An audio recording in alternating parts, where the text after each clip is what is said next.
Yeah,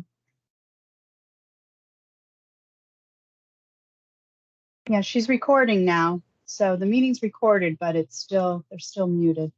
No, not all. No. And Harley knows that. Thought we were supposed to start at 9.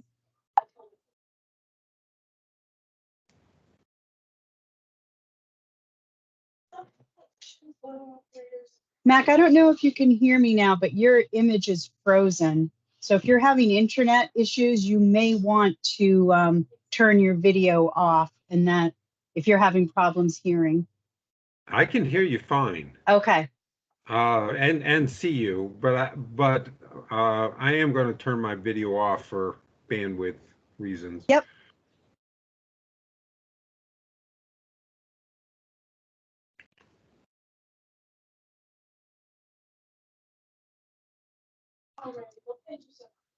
Don't actually see Pat's not in the room yet, so. Oh, that may be why. Huh.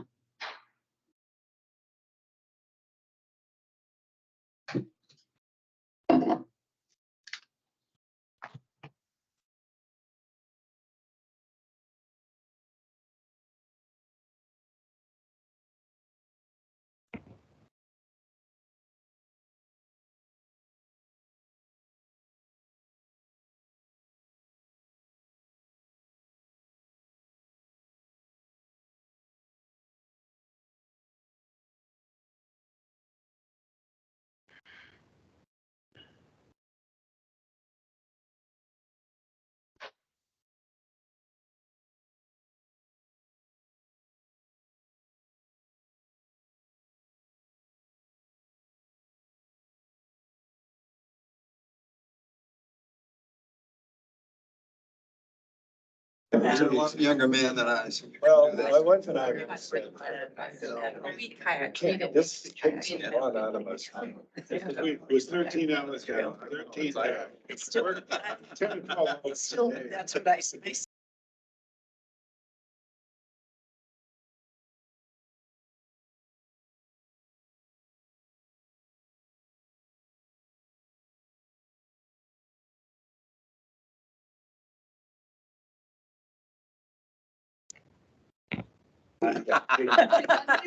Watch that. Good. Yeah, great, because he chairs the debate board. Oh, okay. It's a meeting. Well, anyway, I found myself losing steam at about 2 or 3 in the You afternoon. know, I didn't have a nap. now they have Huh, the same That's process. what I love naps. Oh, yeah. That's Okay. That's how I take it. So, I get up so early. anyhow, it's only 4 years. About the time I get off. Trains yourself that I get. So if it's 5:30, I can. Life. One more time. Yeah. One more time. They're kind of. So we're gonna just do 4 and 5. If it's at 4, Yeah, I that's try exactly to what back. If it's at 5, like today, that's fine. Okay, I don't have a gavel. Oh, no. Gavel. We see a coup going on. Gavel, holy cow. Quick, you guys. It's not hostile. I think everybody can hear me. I think they can, but It's just a power thing. Yeah. You feel like it's unimportant. I feel better now. Okay, welcome everybody to the May 16th Land for Maine Future Board Meeting. Let's do a quick round of introductions first, and then I've got a little housekeeping to do, and I will begin. I'm Pat Kelleher, Commissioner of Department of Marine Resources. Laura Graham, Acting Director of LMF. Barbara Tracton, published member from Brunswick. Myers, public member from Benton. Jim Norris, public member from Winthrop. Roger Burley, public member from Cliff Island. Judy Camuso, Commissioner of Maine Fish and Wildlife. Amanda Beal, Commissioner of the Department of Agriculture, Conservation and Forestry. We'll stay in the room, Bethany. Office for Inland Fisheries and Wildlife. Gary Lamb, interested citizen. Angela Twitchell, Brunswick Thompson Land Trust. Keith Fletcher, representing the town of Wells, Maine. AJ Courtney, USM graduate student and intern for LMF. Jason Bueller, LMF Senior Planner. Laura Drury, LMF Senior Planner. And Brianna Parisian, for staff. Got one more. Tim Smith from the Great Works Regional Land Trust. And board members on the screen. We'll start with you, Matt. Mac Under, public member from Amherst. Good morning, Catherine Robbins Halstead, public member, Searsmont. Good morning, everybody, and we'll forego introductions of everybody else on. I think there's quite a few people. Looks like, I've not seen that number, but it looks like double digits. I guess barely double digits. So just quickly, for the board members, we have, for quite a few presentations today of our, for the applicants. That leaves us, about an hour and 20 minutes or so. I'd like to try to wrap the first portion of the budget up by 9:30 if we could. Make sure that we've got plenty of time to get through the presentations. Anything later than 9:30 will probably push us over. Just housekeeping, where bathrooms are down the hall on the left. If you need Marine Patrol, they're across the hall on the right. You never know, pretty rowdy group. And so other than that, I think, what's that? Recording. Oh, we are recording, this meeting, and, also have your, travel voucher. We'll also pay that, so we can make sure you can make it back to Cliff Island. My boat costs more to run my boat than to ride the ferry, so I don't know. I put it in, we'll see if we can help you out. Okay, so moving on to. I move we accept the minutes for the last meeting. Second. Excellent. Oh, Is there any discussion on the minutes? Is there any opposition to the motion? No opposition, the motion passes. Moving on to item number 3. Laura. Status of funds. And you see, no great surprises. This is the same form you're used to seeing. And these, of course, are not the funds that are allocated, simply spent. And you see that we're holding at the bottom there a little over $38 million that have not been spent. A lot of those have been allocated, as you know, from other handouts and what we'll talk about later. Any questions about status of funds? All right. And allocations. Here's where the project allocations is, where they are. CNR. Again, these numbers should be familiar to you from your other handout. Water access, farmland, working waterfront.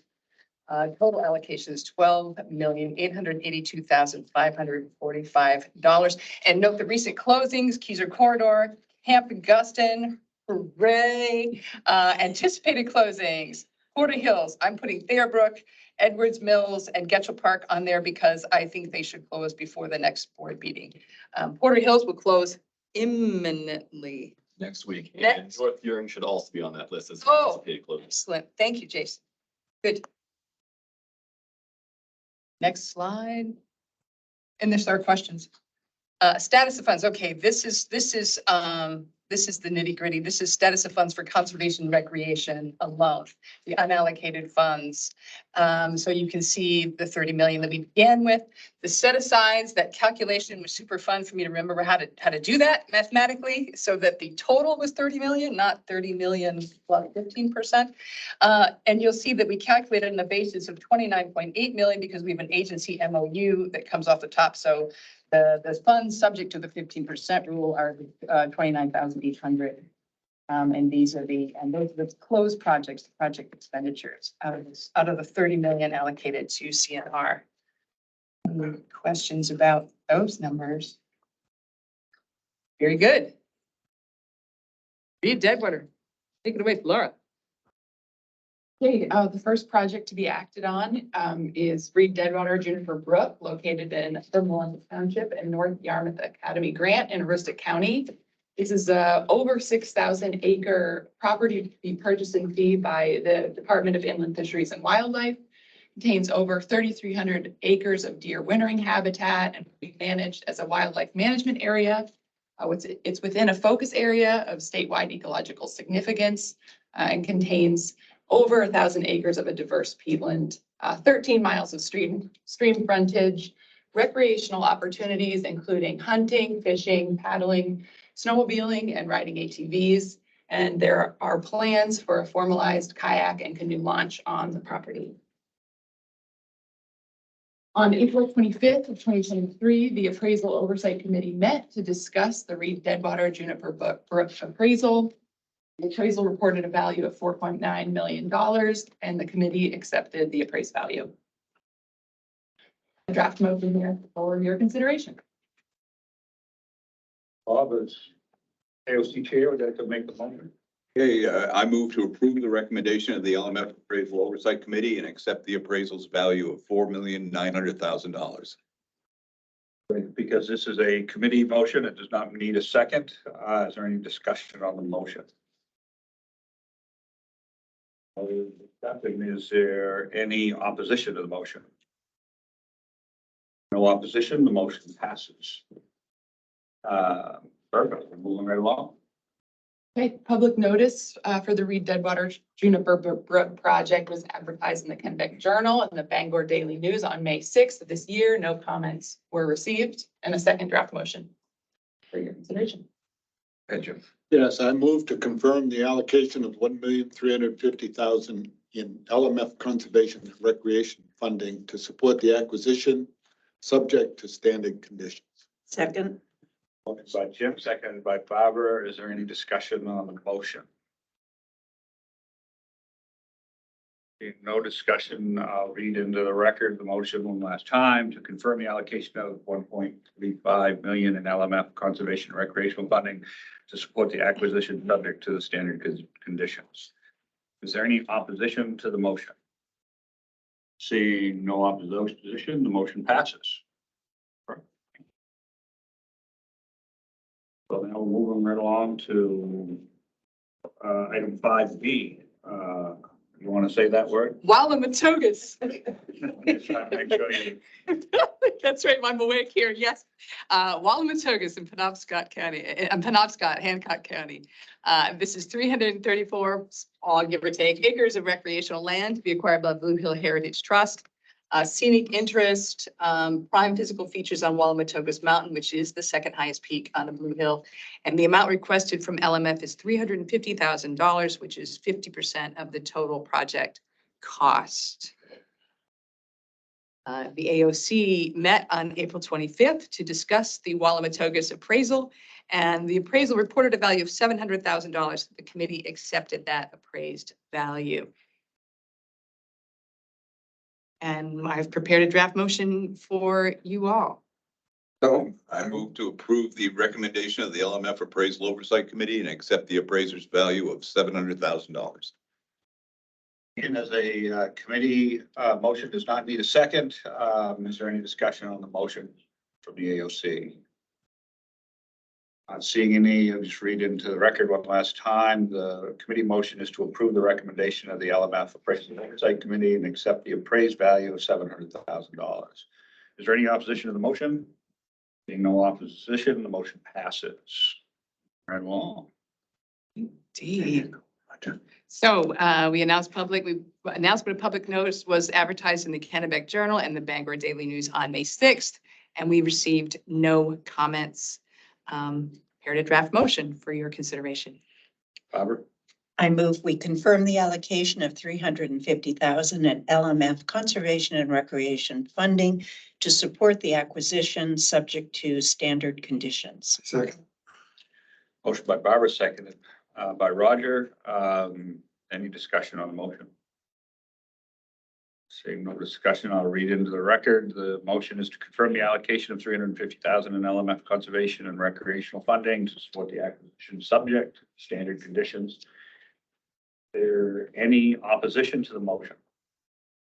Seeing no opposition, the motion passes. All right. We've been right through it. Yeah, holy smokes, I'd say.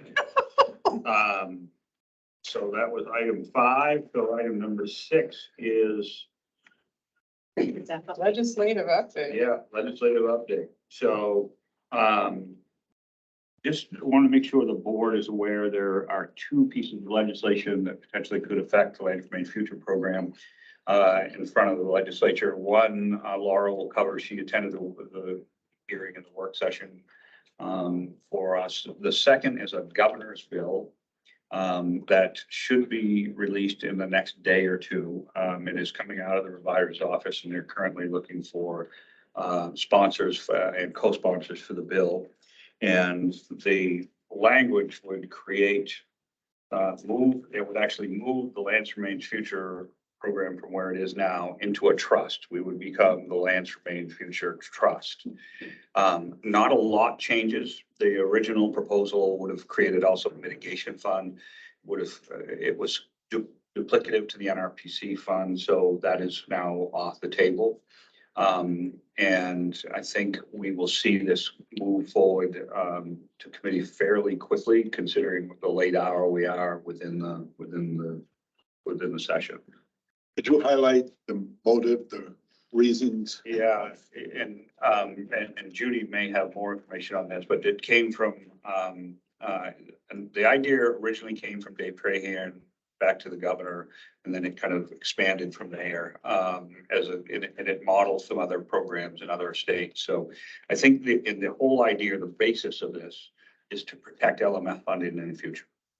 So if it goes to a trust, it could not be able to be swept by any future legislation. So.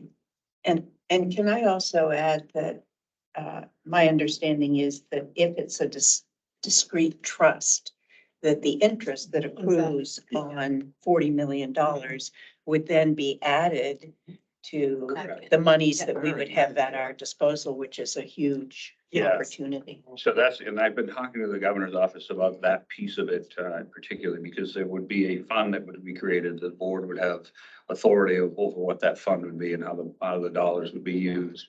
What I've asked the governor's office to look at is the issues of the account itself, to make sure that it's going into an interest-bearing account that's not a very low interest-bearing account, something that could be managed a little bit more actively. And I think, and the example I give is the Maine Community Foundation. The governor's office is going to look to see it. I talked to Tom this morning about this particular piece because there is, if we could move funds to an entity, we wouldn't be able to name the entity in the statute, but if the board had control of where you could move some of those funds to get better results from the investment, that would, I think, give us much more flexibility. And we control a stewardship fund. Barbara, you remember TNC to $1 million to the Maine Community Foundation. The ACF and DMR manage that particular fund and use it for the materials. And that, and only a small percentage of it is used annually. Money goes back into the fund, so the fund continues to grow over time. So it's a great. We make this retroactive to day one. Exactly. Dreamer. What happens to our staff? Anything? Nothing. Staff still remain staff for DACO. Yeah. So I think the fund itself and the protection of the fund from sweeping, I think is really the genesis. So. LD 1285 is an allocation from the general budget to LMF. The idea is $20 million over 2 years. It looks like it's currently set up with a fiscal note to have, it's still written with the fiscal note to be fiscal year 23-24, but my understanding is it really isn't going to be dispersed until fiscal year 25. So I'm taking that on faith.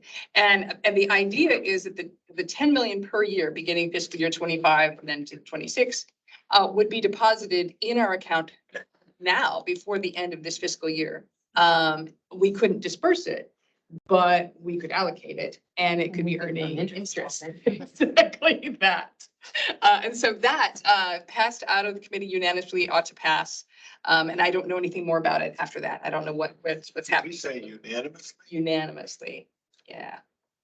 It has good bipartisan support. Yes. There remains really strong bipartisan support forward.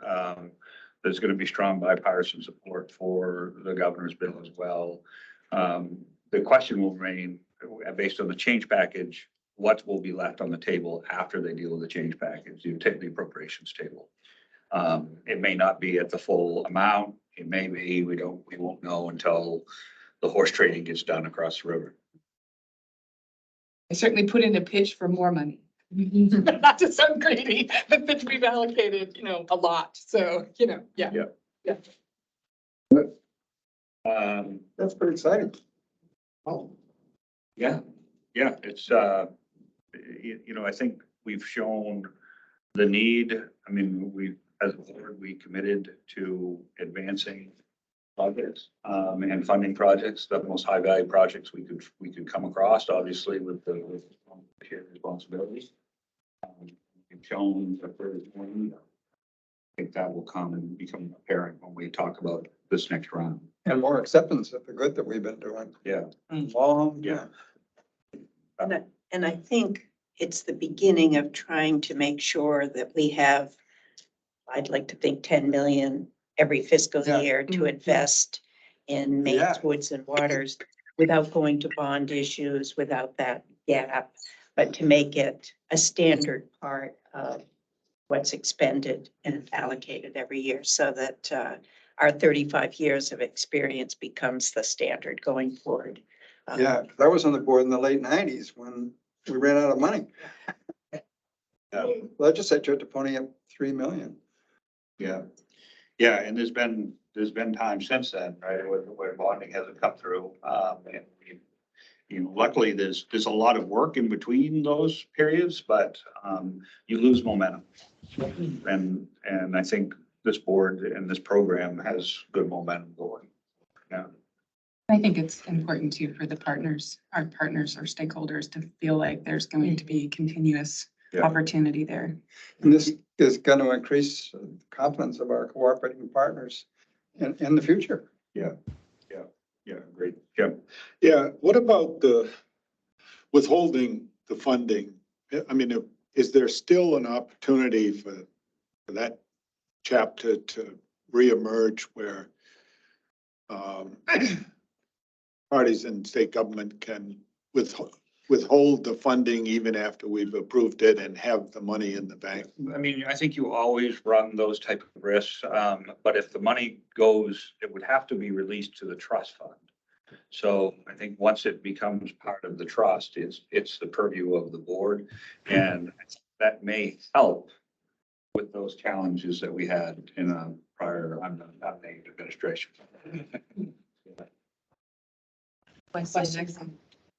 Mac. Yes, not to sound too greedy, but what about inflation, and particularly inflation in the price of real estate? Is there any chance of What about it? adding that to the 10 million? I did my best. Yeah, certainly. Yeah, I mean, I think the conversations that I've been a part of certainly reflect that increase in property value. And that, 10 million doesn't go as far as it used to. That okay? You want to talk about the mitigation option? That's off the table right now. It's entirely off the table. Oh, there was a. I think there's still the opportunity for a mitigation to put money into the trust. It's not required as part of the bill. Yes, I mean, there are other projects ongoing in the state right now that funds could become available for different things that are being done where money could be transferred into the fund. So the fund would be able to accept outside dollars.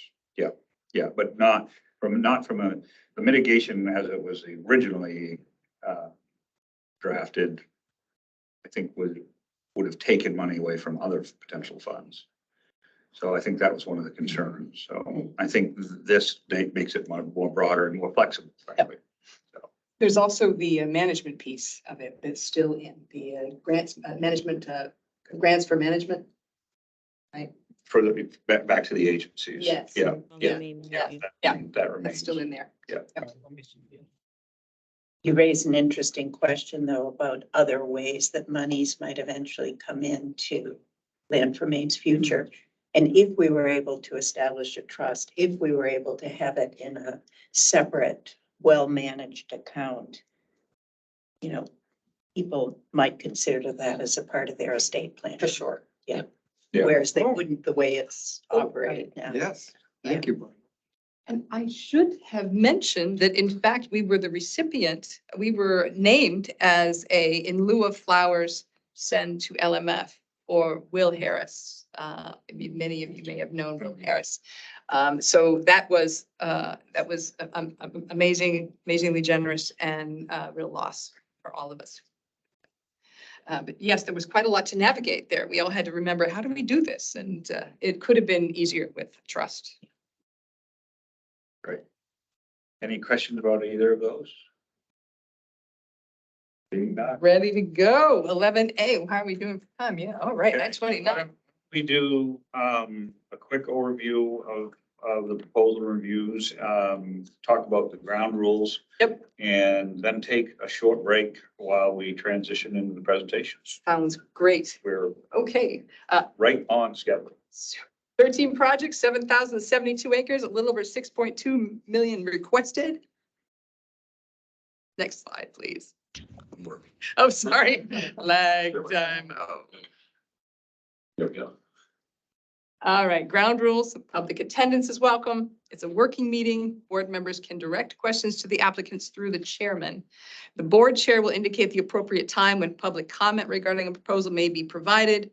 Proposals are confidential until scored.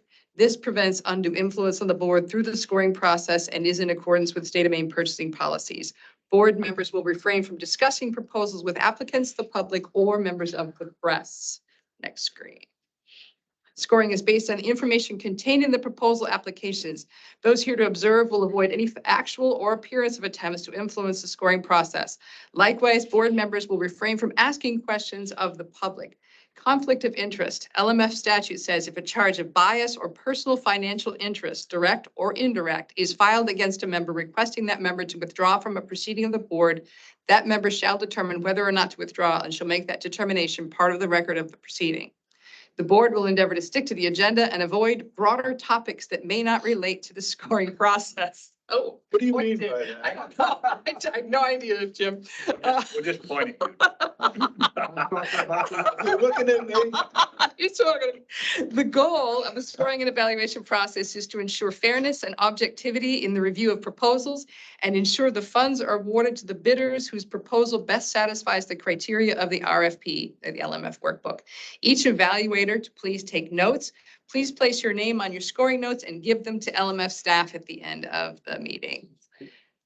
And agreement and disclosure statement. You guys will all need to sign this and send it to us. I already have Roger's. He's way ahead of the game. I think that's what I have from you, Roger. Next slide, please. All right, we covered that. It's okay to abstain from scoring or participating in the discussion of a particular proposal at your discretion. That's what helps the board maintain a transparent process and maintain integrity. Next slide. And here we have the base criteria. These are updated, of course, for our most recent workbook. You'll see, I don't think I need to read all those numbers out for you guys. You see. And archaeological, you'll see spelled sometimes with an A and sometimes with a. So, all right, we have 5-minute presentations. 5 minutes for the presenters, 5 minutes for the board Q&A, and then public comment is how we have it set up. So it's, you know, if you can't say what you mean in 5 minutes, you don't know what you're talking about, I think is our theory. What's that? It's the elevator speech. It's the elevator speech, exactly. All right, and this is the order of proposals. The first will be Macquat Bay, then Bradbury Mountain, and then Eastern Cottontails, and Salmon Falls, then Beaver Brook for our group one. McCoy, sorry. You can't take me anywhere. Thank you very much. That's it. We'll take a. Why don't we take just a quick break? There's some snacks and stuff in the back of the room, grab coffee, and then we will make sure the presenters here will be here on both. I don't. Make sure to leave Pat's Jelly Donut alone. They'll be here. Okay. It's supposed to be here. I don't know. Okay. Our bid head is gonna. Yeah, yeah. So we changed the order, not You may have. McCoy, it's the order, yes, not in what's in the book. I think they're alphabetical in the book, and we did it for, because. Would you pause recording? Sure. Yeah, well, Want me to put us on you? yeah, would you?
May 1st, my front yard, 10 feet from my house.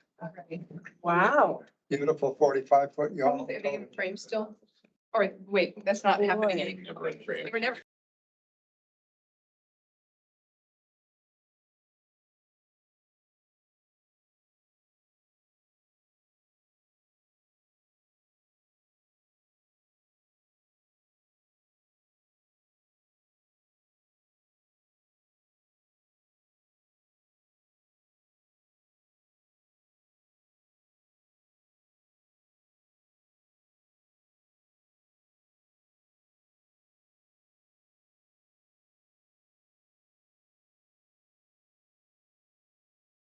Almost nothing. Okay, we, Becca? Stressed. Heartbreak. It's the beginning of the voting season. we're going to call the meeting back to order, to begin the presentation Next slide. for this round. Lauren, just, nice pond. We're going to start off with McCoy Bay, the Sherwood project, in Brunswick. And do we have a presenter? Come on up. Yeah, we moved the podium, so. Yeah. Now, we did it so you can see that screen. Right. And for the presenters and for the board's information, there will be 2 slides for each presenter. And on the second slide, when we hit the 1 minute warning, you will see that pop up on the screen. So that's your cue to talk really fast. Okay, so welcome. Thank you. I'm really happy to be here. Thanks for considering our proposal. My name is Angela Twitchell. I'm the Executive Director of the Brunswick Thompson Land Trust. And I'm really happy to present the McCoy Bay Sherwood project to you for consideration. The Brunswick Thompson Land Trust has worked in partnership with the town of Brunswick, Maine Coast Heritage Trust, and the state of Maine for many years to work on conserving lands in the McCoy and Middle Bay statewide area of ecological significance. We have conserved many projects, which you can see from this map for the surrounding conservation lands in this area. And it is a priority, not just for the Brunswick Thompson Land Trust in our strategic conservation plan, but also in state of Maine plans and town of Brunswick in their open space and comprehensive plan, as well as Maine Coast Heritage Trust whole phases. The Sherwood property, which you see here in orange, is 32 acres. 25 of that is uplands and about 7 is salt marsh or intertidal habitats. There's approximately 1,700 feet of shoreline and access off of Muir Point Road with about 140 feet of road frontage. It's important, this project is really important to us at the Land Trust and in the town of Brunswick because McCoy Bay is really important, not just for ecological reasons, but also for economic reasons. The clam flats in McCoy Bay and Middle Bay are really important to our area. And as you all know, access to these are threatened. The Sherwood property with access off of Muir Point Road provides potential for additional access for clammers and shell fishermen. In addition to hunting would be allowed and access for educational purposes as needed. It is a little wet in there, so we're still assessing the possibility of a recreational trail, but it definitely public access for educational purposes, hunting and access for clammers is part of this proposal. And buffer for salt marsh is a really important reason that we are proposing this. The 7 acres will provide possible buffer and marsh migration opportunities with to help with the effects of climate change. And I think those are the big things. Oh, I wanted to highlight for you the support letters that we had in our application. I think that demonstrates the strong support we have in our local community. And I'm happy to answer any questions you have about the property, the support, or how the project will work. The Land Trust will be purchasing it in fee and managing it. We are an accredited land trust and manage it to the standards of the Land Trust Accreditation Commission. Great. Got Judy and then Bob. You referenced access for claimers, so could you just explain, do you mean boat launch access, hand carry access, trail access? Yeah, it is not a good place for drive-in access there. It's pretty wet and kind of hummocky. But traditionally, you can see use of claimers even using it now. So walking in. So trail access. Yeah. Thank you. And there is trailered access right across at Wharton's Point also. Yeah. I've got Barbara and then Jim. Angela, could we just speak for a minute about the development pressure on this particular piece of land? Yes, one of the reasons that we're most excited about coming to this agreement with the Sherwood family is that if you're at all familiar with Brunswick and the coast of Brunswick, if any parcel of any size is just being snapped up as soon as it goes on the market. Values are increasing, and it's really rare, particularly on McCoy Bay, to find a parcel of more than 20 acres available to conserve. And as you drive out Mere Point Road, the parcels just get sort of smaller and smaller, and it's really pretty highly developed. And so having this parcel is exciting in that context. Yes, is it prominent in the view shed of other property on the other side of the bay or elsewhere? Yes. In fact, if you've been to Wharton's Point, which you can see right across from it, this area. Yeah, Yeah, this is the view shed you look out at. And also from the water, the frontage is a big part of the head of McCoy Bay. When you're from the water, it looks relatively undeveloped, and this is a big part of that. Is there parking associated with it? Right now, there's sort of a gravel where they had done some timber harvesting a few years ago. So there is a dirt road and sort of area you can park in. Our plan would be to improve that a little bit. There's kind of a dip when you come off the road right now so that it could be made into a better parking area, but we do not have plans to pave it or improve it significantly. Okay. Any other questions from the board? Is there anybody from the public, either in the room? We have one comment from the public. Yes, sir. You can introduce yourself. I'm Keith Fletcher. I'm the project manager for Maine Coast Heritage Trust in this area. I'm taking my town hat off for this. Maine Coast Heritage Trust has looked at all of McCoy Bay and Middle Bay, and this area popped out to us as a huge priority, and which is one of the reasons we're assisting with this, and especially the marsh migration aspects of it. This property looks like it has the ability to accommodate the future marsh as sea level rises. And this comes out very strongly, not just for the resources that are there now, but for this potential for marsh migration as well. Great, thank you. Anybody else in the room? Anybody on the line, the public? Not seeing any hands. Any last call for board questions? Seeing none, you're off the hook. Well done. You didn't even have to get the flashing red light. It's like it just came on. All right, moving right along to Bradbury Mountain State Park. Welcome. Welcome. Chairman Kelleher, members of the board, my name is Alan Stearns. I'm with the Royal River Conservation Trust. We work primarily in 7 towns and cities in Androscoggin County and Cumberland County. Glad to be here today.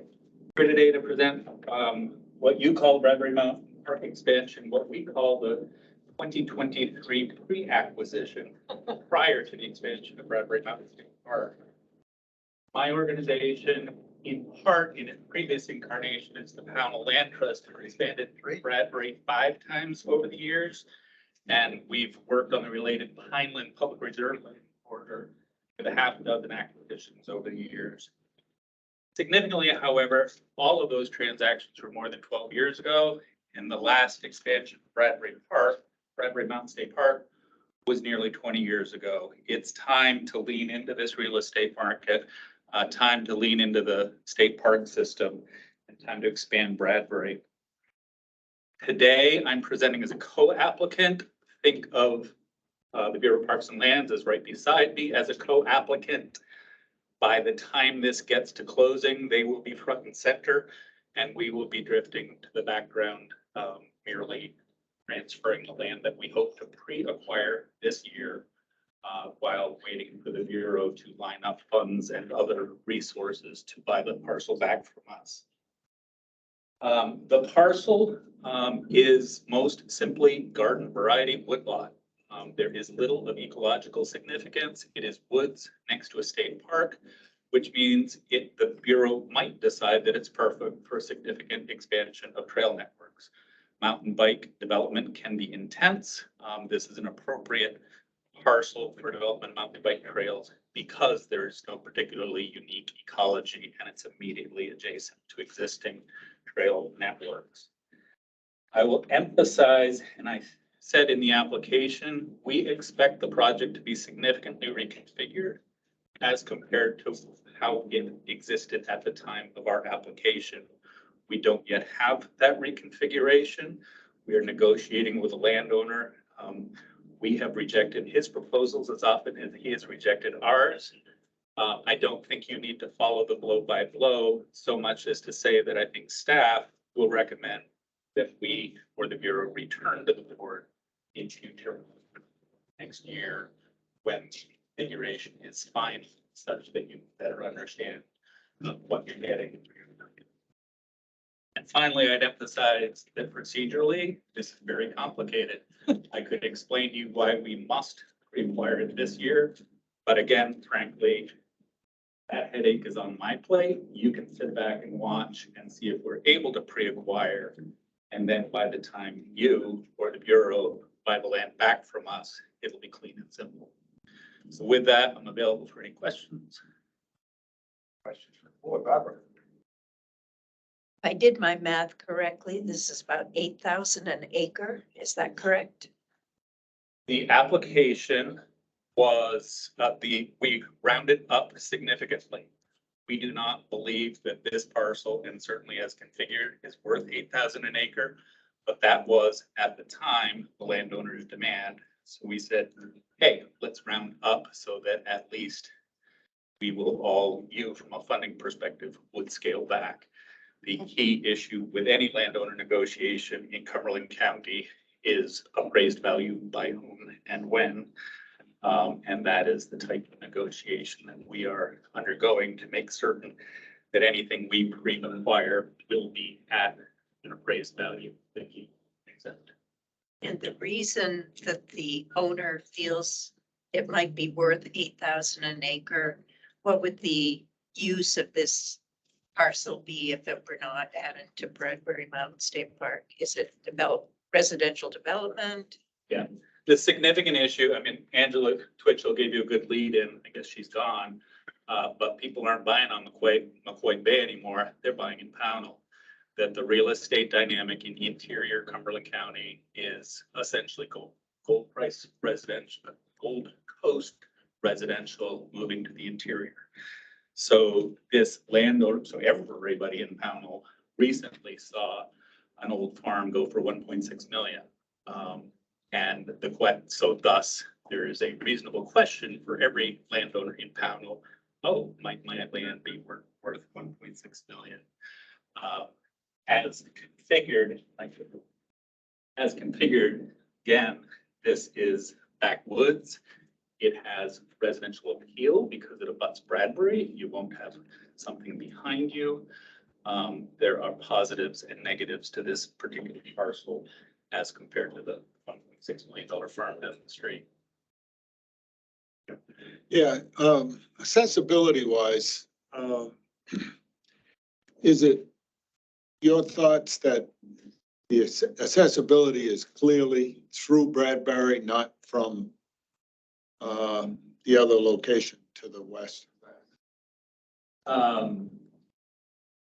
So clearly from a state park functional, gonna ride my mountain bike type of way, you're gonna get there through Bradbury.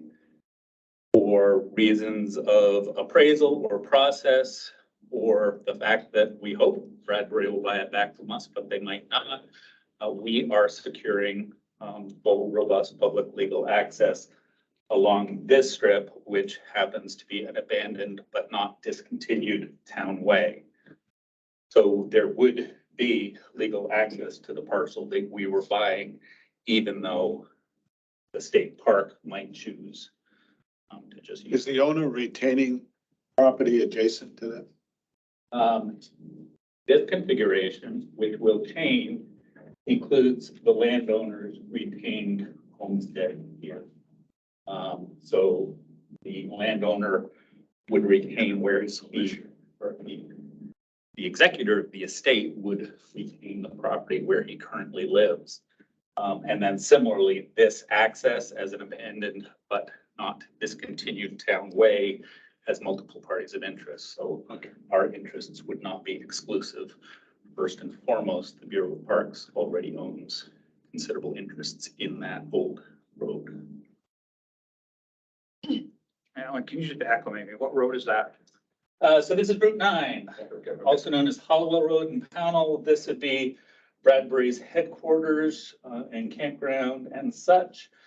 And as you, if you're driving east, you'd go past the old cattle pound and eat dark woods, and then you get to a few residences on Route 9.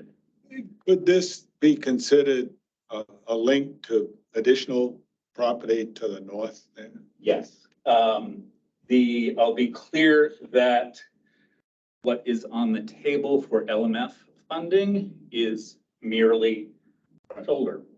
So LMF will get, ideally, will participate in a mere expansion.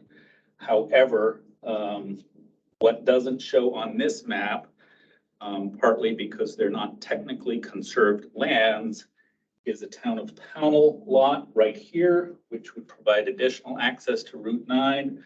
There are town of Pownell woodlots up here, which again are historically just rural woodlots. But we anticipate a town meeting this fall for the town to participate in whatever configuration we may have at that point. Any other questions from the board? Any questions from the public? Not seeing any in the room. Any questions from the public online? Not seeing any. Great. Thank you, Alex. Okay, moving right along, Eastern Trails and Eastern Trail and Cottontail. That's a vibe. Okay. All right. T-shirt time. What number is that? What, yeah. Right here. If staff could let us know what it's had. No, six. I know him. One of those. So sorry. Bye. Welcome. You got it. Keith Fletcher, I'm a commissioner on the Conservation Commission for the town of Wells. Wells is a town that has had a very active acquisition program since the 1980s. Acquires land for conservation. I probably shouldn't say this number, but each year we put about $200,000 into a capital improvement fund that's used for land acquisition. However, what we found, since we're one of the fastest growing towns in the state, is that the prices have gone up, and that's not enough.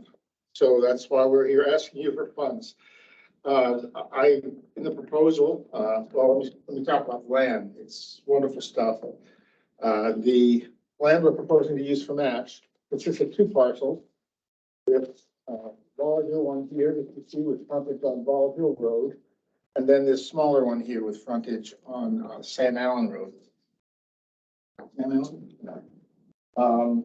And then the funds from your grant would go into acquiring this tract. This tract is it's Eastern Trail and Cottontails. It will be managed for Eastern Cottontails. This area is already being managed for, I'm sorry, New England Cottontail, not Eastern Cottontail. It will be managed for New England Cottontails here. This is already being managed for New England Cottontail. So is this tract here, which is town owned with a Great Works Land Trust easement on it. And so it'll be a stepping stone between these managed areas. The town's fully behind the New England Cottontails. They are starting to show up on their own. in our town, which is great. It's what we all wanted. The reintroduction efforts elsewhere, and they're reproducing like they should, and they're moving into these places. So it's great. It's also a possible reintroduction site for the Cottontail. The proposal does make an unusual request. These two parcels here were purchased from the same family as part of the same deal. But this one closed in 2017. Sorry, the other one closed in 2017. And we are asking, please, because it's so important to have a long-term management of that for Cottontail, to place a second layer of protection on it using a project agreement. And we'd like to include it in the proposal as we can, if we can, to get that project agreement on it to really protect it. I do worry about what happens in the future. It's high, dry, beautiful land, perfect for a school or some other town use. And the select board's fully behind me on this. This is the parcel that will be acquired. It does two great things. It's good for the Cottontail, but it also provides outstanding access to the future route of the Eastern Trail. And this is going to be the first section of the trail to be completed in Wells. Probably 5 years it will be built out. We're working with the Eastern Trail Alliance, John Katchmar, on this. And it's one of the few sites along the Eastern Trail that can provide outstanding parking and access in Wells. Few sites in Wells could stand, more than 3 or 4 cars, could have a nice big parking lot to provide access down to the Eastern Trail. I would point out that this property actually, on a paper survey, I don't have it on, but yes, the line actually comes like this. So it's actually a larger property than we thought. This is also town land, by the way, here, so it'll all fit together nicely. So that's our proposal, to acquire this, to use the Getchell Pastures map, both tracts there, the 6-acre tract, Bill's Lane, and then the 125 acre tract. Yes. Question. Jim and then Roger. Right. So it looks like homogeneous forest land.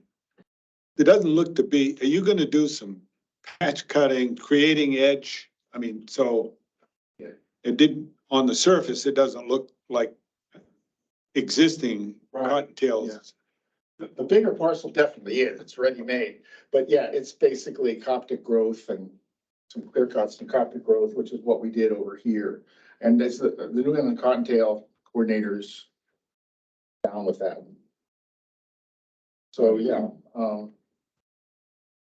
you can't really see what's been done in here. There were several 15 or 20 acre cuts done about 7 years ago.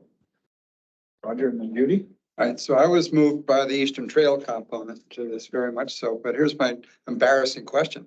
How the hell do the Cottontails know to go to this property? That's an excellent question. This is the I'm going now. This is the CMP corridor. They Yeah. seem to be moving along. So, and that's the ones that showed up on another town property. That's almost certainly. Is there a history of them meandering there on their own? There is now. Jason. It was just a hope and a dream. Because I was pretty involved with some Cottontail stuff some years ago. It was a hope and a dream, but they seem to actually be doing it, which is great. Yay. Yeah. And it's going to be a tremendous asset. Yeah, absolutely. I should say, we do allow hunting on our lands. We already have some trail corridors on the Getchell pasture. Obvious opportunities for nature study, cross-country skiing, snowmobiling. Yes, the large parcel is actually right adjacent to the snowmobile club, and they've got trails all through there that they use. And they also go down their corridors. So kind of hits those buttons. Yes. Judy and then back to Jim. How And then Barbara. large is this parcel here? It's either 25 or 30 acres. My memory is failing. And then are those green dots doing the Cottontail occurrences? Sorry? The green dots on the map, are those NEC occurrences? I can't read the map. I can't hear you. The green dots on the map, are those New England Cottontail occurrences? No, they're not. These are small grass, which you see around here. Unique vegetation. Okay. Yeah, the Street cocktails level. aren't, to get your stuff, you get, but they're right down our line from, and show them the regular forest. Jim and then Barbara. So is the public currently able to use the power line for vehicular, like ATVs and They do use it. legally or? Yeah, and I tried to look into the status of their policy on that, but it's almost impossible to find online. I'll need to make a call. I should say that we do have a right of way across the CMP corridor from the Bill's Lane parcel to the larger parcel that's suitable for heavy equipment, so that we can get heavy equipment in there to manage the Cottontail. But the public's up there all the time. In a variety of. It's been some problems lately, confusing some things. Barbara. Keith, do you have a date on when the Eastern Trail, the new proposed route, may be started or completed or? The whole thing, I don't have a date on that. It's gonna be section at a time. We know John Catchmart estimated 5 years till this is built. They got a lot of engineering to do in there. The old railroad stuff is, the drainage structures have all failed. That's all gotta be redone. They gotta get it dry down there. People do use it now. People park along the road here and go down there, but it's a pretty wet walk. They go down there by foot, They go down by foot, yeah. not biking. And my second question is just on the stewardship. You did not request any monies for stewardship, and I'm interested, Keith, just because this is our first outing with stewardship funds, and I'm interested in whether there was some reason that you felt it was awkward for you to apply for those funds. Yeah, I just felt we're a taxing authority and we're a municipality, and we have a budget. And we're not really set up to set aside funds for stewardship. So I thought it was simpler, but could reconsider.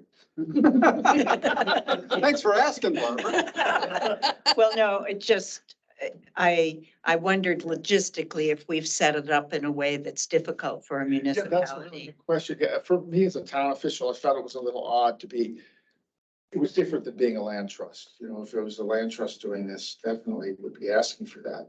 But given that we have an operating budget, which I don't think I talk about, and we have this capital improvement fund, just felt like setting money aside would be hard. I could look into it more. Thank you. Great, thank you. Is there any comments from members of the public? We have one, Tim. I'm speaking up as a Wells resident. Just want to say there's a lot of support for this in the community.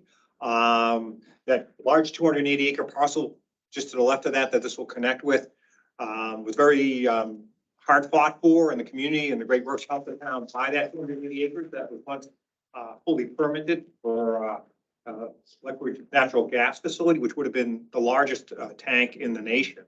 So there's a lot of support in the town for conservation in this area. And I should have mentioned, we bring these things to public votes whenever we can, and they pass by more than 80%. And there's not a lot of things in this world anymore for 80% of the public agrees on spending money. Record is still going strong. Thank you. Any other members of the public? Seeing not any other members of the public online? Not seeing any. Back to the board. Are these two sweet pepper bush and small reed grass considered endangered?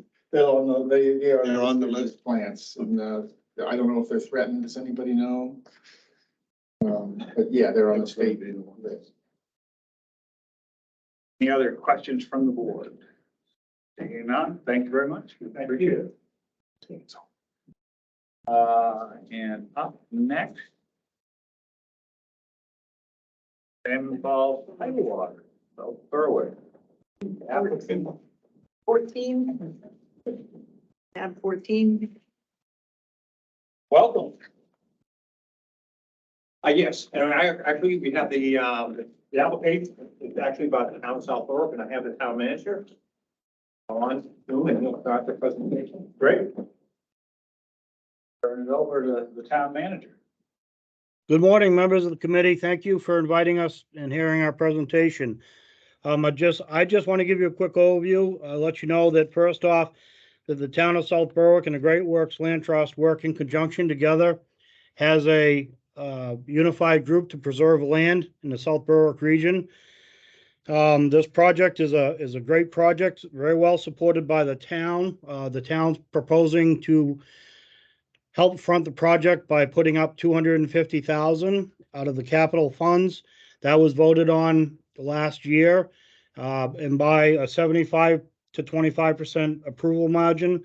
Also, in our comprehensive plan review, which is finishing up right now, conservation, land conservation were the top two items, along with public safety and traffic was the top three.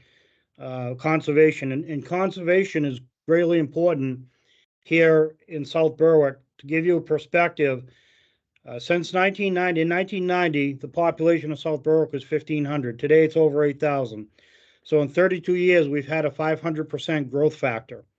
And in doing so, as you can imagine, and we have another housing subdivision going online, it's 32 more houses this month.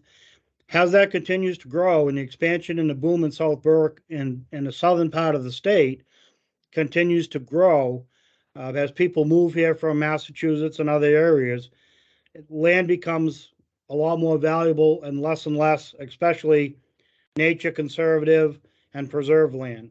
So we with the town and the town council and the citizens along with the Great Works Land Trust greatly support this project and hope that the committee will look favorably upon it. And at this point, I'd just like to say that we thank you for your time, and I'd like to turn it over to Tin. And Tin, hopefully you can give them the rest of the information. Thank you. Thank you. Just do the previous slide or something. This property is sort of which we were not seeing on this property is actually all the conservation land in New Hampshire. This is a sort of a bi-state project along Salmon Falls River, which is the border between the two states. And it's been the result of like 74 years of conservation work in South Berwick, which are outlined along this. This is Bondwood State Park.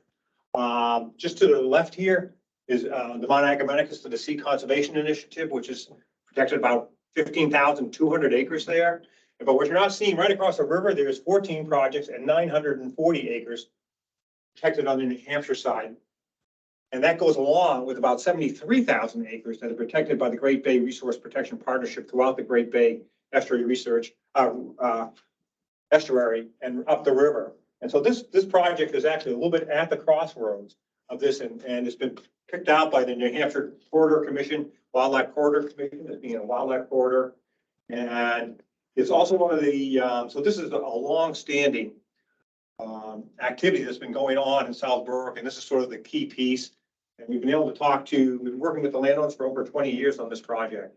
And to get it to this point of a final purchase and sales agreement for 3 parcels, 63 acres of upland and about 16 acres of intertidal salt marsh. Next slide. And so this is both a coastal, this is a tidal estuary. There's about a 4 to 7 foot tide up here. So you don't usually think of South Berwick as a tidal marine community, but it is. Certainly its history and its founding was based on the water access for shipping and commerce. It has a lot of important resources here, salt marshes here, rare plants endangered. It's a nice combination of uplands and waterfront. And that's about it for me. I'd rather open it up to questions for the audience. Yes. One of the things that we score projects on, as you know, is need. And there's a fairly significant difference between something we consider a moderate need and something we consider a great need. Your town manager spoke a little bit about some of the development pressures. I wonder if you could amplify that a little bit more about what would happen to this parcel and why you, I assume, would consider this a great need. This is a great need because the landowners that both came to us, they had separately, they both had development. They were moving ahead, their families were done with the property and they decided to sell and develop. And so we first started talking to the first one that owns two of the parcels, and she had because we talked to her 20 years ago when town developed a conservation plan for the river. And so she said, well, let's walk the land and see what we should not develop. And after several walks, I simply asked her, well, would you consider selling the whole property? And she chose to do that. And in further conversations, she then offered to donate $500,000 of value on the property. And so when we called up the next landowner just to let him know what was going on, he was interested, but he was going to develop his property. He decided he originally wanted to build a house there. So he called up 2 days later, well, we want to buy this one too. Well, that's how it came about. So both these properties, they gave us a set time period till the end of the year, complete conservation plan. And of course, you know, real estate in Southern Maine is going up. And so this will be the only time because both these landowners are done. You're talking about northern Boston, not Southern Maine. Yeah, well, what was in Bloomberg's nightly news feed 2 nights ago? What was the title? Everyone's moving to Maine was the title of the article. Hey, Ken, can I jump in for a quick second? Sure. Yeah, members of the committee, this is Tim Peller and Town Manager again. So I just want to let you know, this is one of the most revered pieces of land in our town as it comes up for sale for the simple reason that it has land that abuts or is on the tidal water. And so if you were to put in housing subdivisions in there, which is they're greatly revered for, they would have rights to tidal water and subdivision rights to that. So there are a lot of groups that are sitting just waiting, developers who are watching to see if this project fails or succeeds. And if it fails, there'll never be a chance two on this. This is a one-time opportunity for South Berwick, state of Maine, working in partnership with New Hampshire, the Great Works Land Trust, for us to conserve this tidal marsh water and this land development, this conservation piece, simply because of the return value that it would give to contractors to build on this property right on tidal water. So when you talk about the need, this is a one-time opportunity. This will never come our way again. We'll never have an opportunity to buy this land. If this doesn't work, developers will snatch this up in a second with big checks and it'll be gone from all of us, the state of Maine and the town of South Berwick and the whole region. Thank you. Thank you, Jim. A couple more questions from the board, Jim and then Judy. Yeah, what's the approximate origin of the land value, the $1.9 million? We did an appraisal on the first two properties. You did? Yes. You had a significant. 2021. Okay. We did an appraisal. That was the basis for the budget and for purchase and sale we on. But we're gonna, of course, 2021 is a little bit in the past, so we'll be updating that appraisal. And the sellers had recognized that and considered it appropriate for. Right. In fact, the seller of the third piece, the one that came, the neighbor, he just said, I'll give it to you for what I paid for it in 2019. So we're expecting that to be a bargain sale. We do not know how much.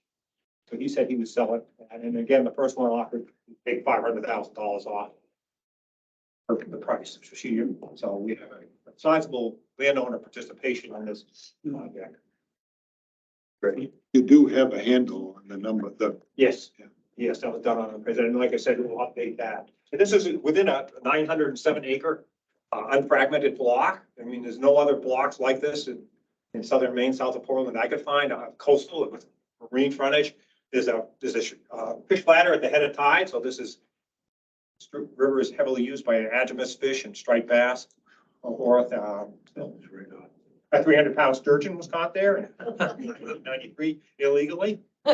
Even though he was arrested, he couldn't stop boasting about it.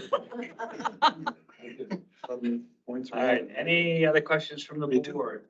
Yes, Bob. I just had a question about the funding. Yes. In different places, it talks about the National Coastal Wetland Conservation Grant and the Coastal and Estuaries Land Protection. Some places it says it's pending, some places it says it's secure. Neither of those are secure. Those are the ones that we will consider depending on how this round of funding goes. We will, we have a $645,000 request in front of you. We realize that's a big request. We also have another foundation request for $350,000 until the end of June. And those two things will, if those two things are successful, we will most likely finish this project in some way. But we will need to make some other grant request, and we're just checking out our sources and which would be the best fit for who will apply for it. 'Cause if not, it takes resources to apply for these grants, right? We want to be sort of. Great. I'm going to move to public questions. Is there any comments? Yes, ma'am. Hi, my name is Jane Brecky. I'm president of South Spurway. I'm on the Conservation Commission. And I know we've said a lot, and Tim did a really nice job. I'm sorry, No, it's gentlemen. okay. Rabbits, right? Gentlemen. Excuse me. Go ahead. Thank you.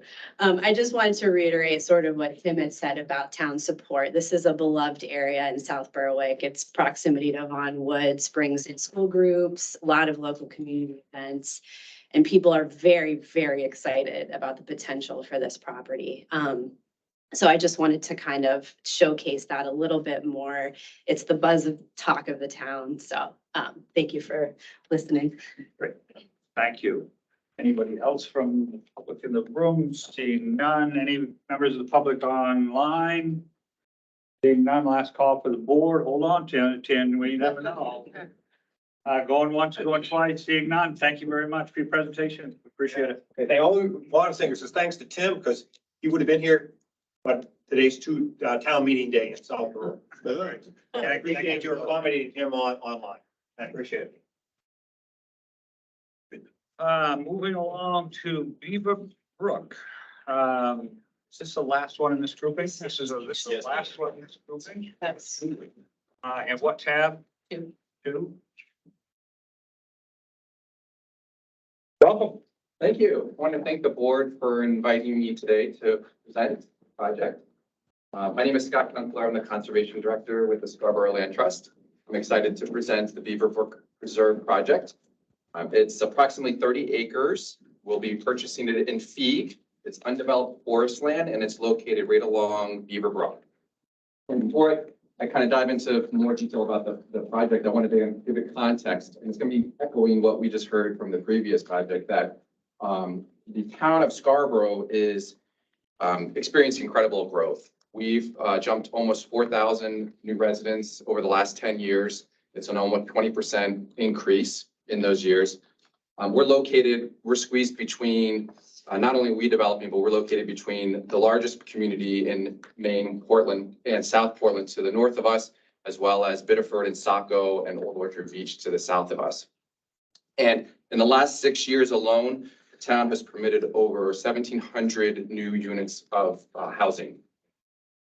So within that context, we're also home to the Scarborough Marsh Wildlife Management Area, which is Maine's largest contiguous saltwater marsh. It is home to a number of rare and endangered species. And it is known by the state of New York and is described by the Maine Department of Inland Fisheries and Wildlife as an area of statewide ecological importance. So within that context, we have Beaver Brook Preserve, 30 acres. It's a rolling topography, higher areas of dry land with lower areas of wetland.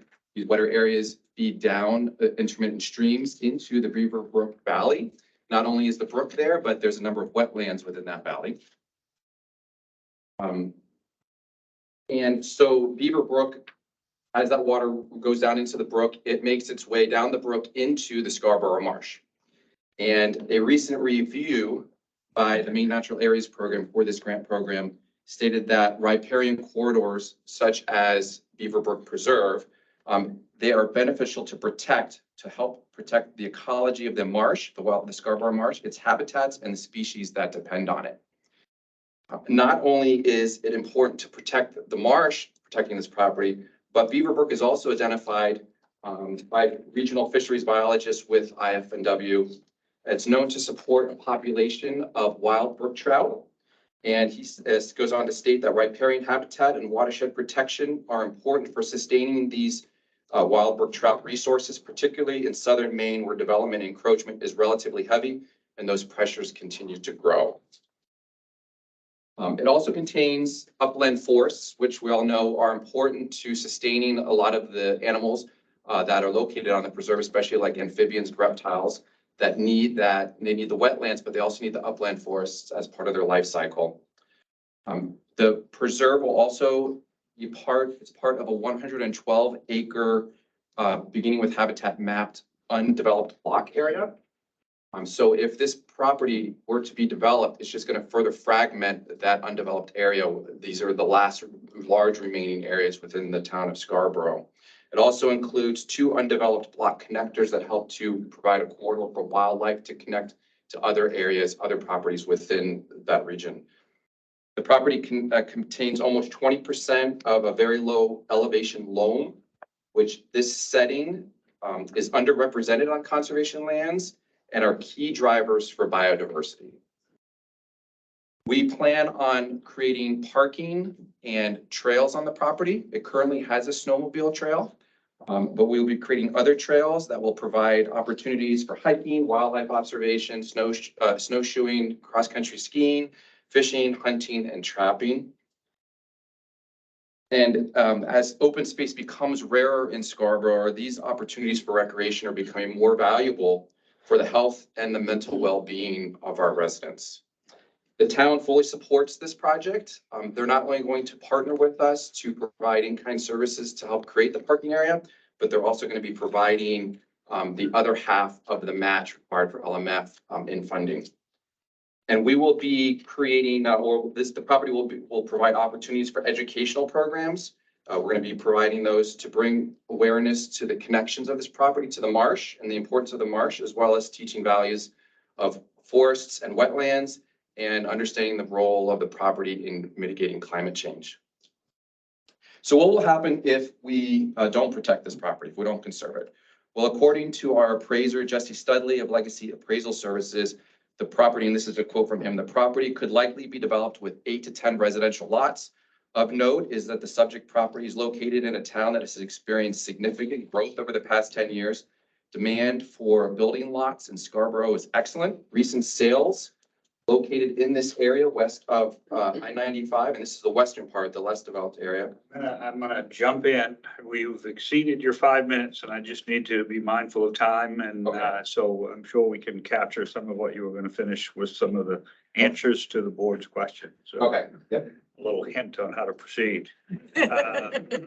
Questions from the board? What? What's the development pressure like in Scarborough? So I just wanted to give you a sense.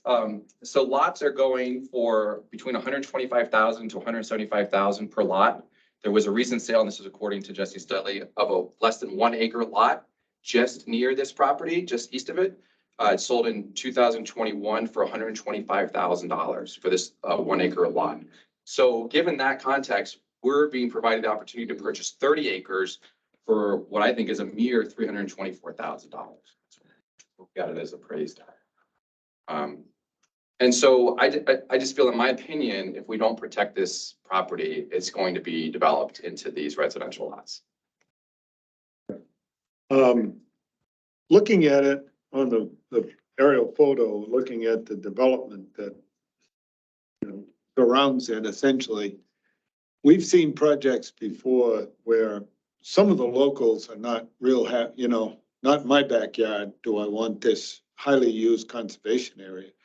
Is there any sense that there's sentiment amongst locals that there's going to be too much activity and, you know, their privacy and so forth are going to be threatened? I mean, I think that's always a possibility. When you have a neighborhood of over 30 houses, you're going to get a variety of responses to that question. I do know that I've been talking with some neighbors around it, and you know, they're very interested in further conservation, that they're wanting to protect their land as well. So this is really becoming like almost like a seed parcel for being able to expand conservation. There's some conservation land here that's owned by the town, and I'm working with some landowners to try and connect those areas. Are there any plans, though, to buffer its impact a little bit to the abutters? You know, like the impact of the parking lot or the height? Well, just the impact of a lot more people, you know, kind of having some off limits where those indentations occur. Okay, right. So keeping people from like straying into the neighboring properties. Yeah, I mean, so what we're planning to do, there's a nice access point right in here, with a gate currently that we would open up for parking. And we, are thinking about where we put the parking. Ideally, we'd put it closer to the road, but maybe that would impact the house next to it. There is opportunity to put the parking maybe a little bit further back here where it would be less impactful. But really, once you get out to this point, the trails are all going to be back in this area, back in here. We're not bringing trails up through here or up through here. There won't be any access there. So people will be mostly, spending their time in this back area of the property. But it's currently used, it has the snowmobile trail that goes through it. So it's currently being used by the snowmobile community, as well as some of the neighbors do walk those trails and ski on them. So, that's already recreational impact. Is there any suggested expansion of this to the north, or if in fact? Yeah, so the right in here, this is the same property owner as this property here. And they weren't prepared at this time to sell the entire parcel for us. So we've split it with them. I mean, we work with willing landowners and that's what they wanted to do. But they have expressed interest in, years from now that we would be purchasing that. And then there's also opportunities. If you kind of go around the corner over here, there is like I think it's about 150 acre parcel that's undeveloped that, there's interest there in conserving. So it can lead to a greater connectivity of certain lands. As you know, we like projects that both protect nature and are available to people. I think you've made a good case about how this area feeds into the marsh and would protect the marsh. Just wondered if you could speak a little bit more about how people, I know there's a snowmobile trail.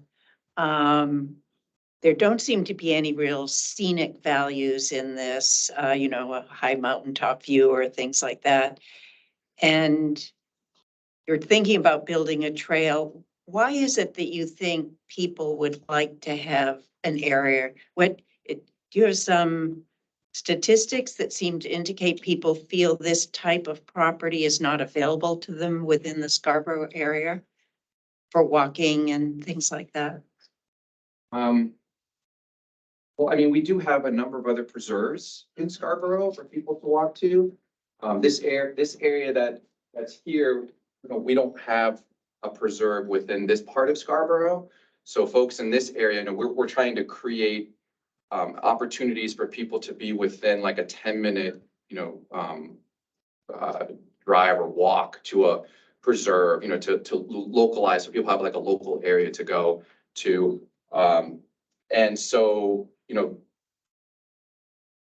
I think this would be the start of that. We're providing more opportunities for recreation in that area of the town so that people don't have to drive. Like everybody in this neighborhood won't have to get in their car and drive, across town to get to one of our preserves, but would have that more in their backyard. And there's opportunities to connect this with the snowmobile trail to other preserved areas. Like we also have our Fuller Farm Preserve it's on that same snowmobile trail. So, there's a possible link between that. I don't know if I'm answering your question or not. I'm just trying to evaluate the need for this type of property within the context of Scarborough and surrounding towns even, I suppose. What would drive people to this particular area that would make it, besides snowmobiling, and I see that the trail goes through it? I guess then my thought would be, you're going to get mostly the neighboring areas, but I mean, it's a beautiful property. It goes right down to Beaver Brook. So that provides fishing opportunities and provides, a mental well-being going down. And I mean, that's one of my favorite places to go, is to go down into the, brooks. Some of the pictures that I put in, it's a very beautiful brook.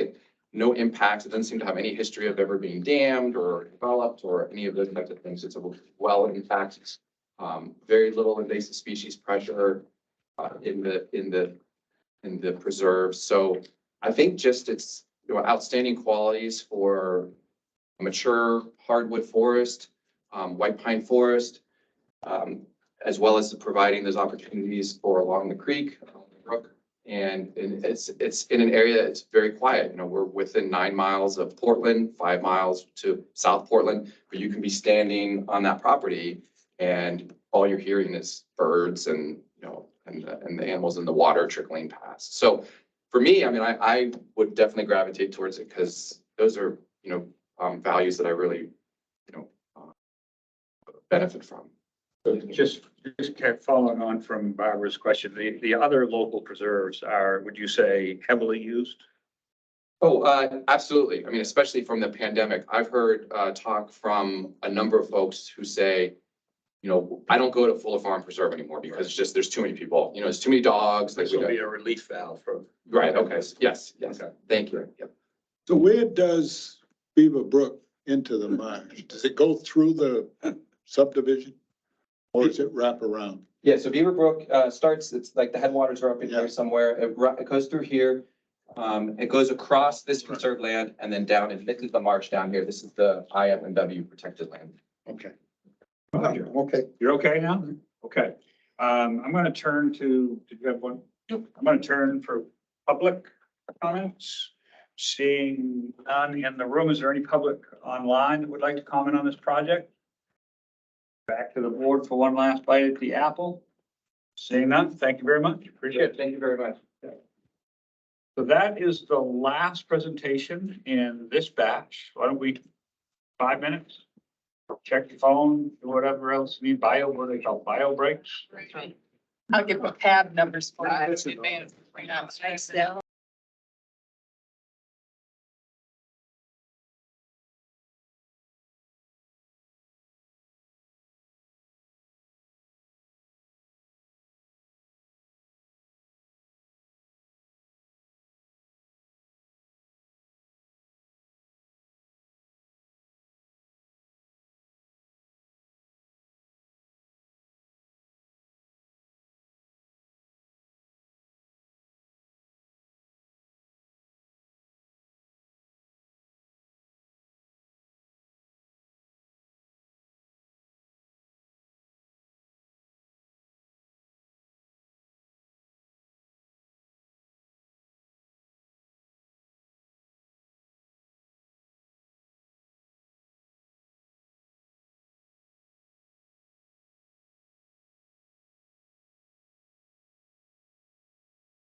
Well, we can get a lot done because Jim's not here. Resemble everybody. So we are gonna move right into the second round. So for this group, we have High Peaks, Keezer, River South, Lexington, Mingo Springs, and Rumford Community Forest. And we are starting with High Peaks, which is tab number 7. Yes. Great. And, well, good morning, board. It is still morning. It is still morning. Yeah, I'm Andy Petcon, the Director of the Maine Bureau of Parks and Lands, and I'm really excited to talk about this project today. We're definitely going to ramp up the scale from the morning presentations. The project we're discussing here is 2,660 plus acres in partnership with the Trust for Public Lands and the Nature Conservancy and the Maine Appalachian Trail Land Trust. And it's a geography where there's been a lot of attention recently. If you were reading the papers, you probably saw a few days ago the announcement of the Quill Hill to Parham Stream project, which collectively conserved over 13,000 acres in this geography. So just to orient you here, the geography is the Bigelow unit is further up here. This is the Orbit and Stream project, Mount Abram here. This is Quill Hill. 7,000 acre conservation easement recently acquired. And this is the Parham Stream property, which is been acquired in fee by the Bureau of Park Ecological Reserve, Park Working Forest. And a shout out to, I guess, Jason, who did some scrambling to get these GIS lines or Flora. Literally, this project was completed a few days ago. And so great job at getting this on the map. So the Appalachian Trail obviously is a ribbon that runs through here, and the project we're discussing today is called the Orbit and Cascades Project. It's a collection of a number of different properties, again, totaling about 2,666 acres. The project consists of 2 phases. Phase 1 is lands that have already been acquired by the Bureau of Parks and Land, totaling 1,200 acres. A few months ago in January. Phase 2, which is what we're requesting LMF funds for, is 1,400 plus acres, which would also be acquired in fee. It is chock full of recreation and biodiversity values. This is part of a focus area, statewide focus area that extends from Carabasset Valley down to Mount Abram, and it's one of the largest focus areas in the state. Both Parham Stream, which is over here, and Orbit and Stream are high-quality Atlantic salmon and brook trout habitats. And from a landscape scale, these properties really provide important connectivity from the Parham Stream acquisition over to the Orbit and Stream easement. They will all be, again, owned in fee by the Bureau, and they will all be open to hunting and fishing. Importantly, there is also about 4.5 miles of ITS 84 in this region that the snowmobile trail runs through the property. So the properties will be, again, open to hunting and fishing and recreation. I do want to just acknowledge the partnership, again, of the Trust for Public Land and the Nature Conservancy on this project. In addition to, I think we've got 19 letters of support from partners, including the Franklin Economic Development Commission and Rangeley Lakes Council or Chamber of Commerce. Rangeley Lakes Heritage Trust is here in the audience. Trust for Public Lands is here in the audience. And Simon Rucker and Mark Berry are both critical partners who have been with us as well and have been doing a lot of the work on the ground. So I think I will pause there. I guess the other piece that I would mention, if we want to go back just to the geography, is I want to point out that the piece that's shown here is shown as not as conserved on this property, but it's actually owned by the U.S. Navy, 12,000 acres, and it's called the SEER station, which I always have to look up. It's Survival, Evasion, Resistance, and Escape. It's basically a high elevation training identity location for the Navy. And while it's not formally conserved, it is owned by the federal government and provides a number of conservation values. So I will stop there and keep you on the agenda and see if there are any questions. Yep. Is there a forest legacy involvement? Not in this specific project. The Forest Legacy was involved in the larger projects with Parham Stream and Quill Hill. These projects have been funded, the LMF match, primarily from private sources. And is Quill Hill, as I recall, it was kind of almost a commercial operate, the owner created a nice access. How's that gonna change? Remind the board member to stay focused on the project. Well, There in a is bunch a of, road and access up to the top of Quill Hill, and that will be protected. That property and that access will be protected through the Forest Legacy project. But again, just to be clear, that's the project that closed a few days ago. okay. This is a separate project focused on interior parcels between Orbit and Stream and Parham. Right, Barbara? Andy, could you go back to the map before? Because I don't think we've seen that map. That's a new one, isn't it? With the, all the properties? Yes. Yes, again, and, That was in our- so that, again, it's, Parham Stream is here. And a good chunk of that, about 5,000 acres is ecological reserve.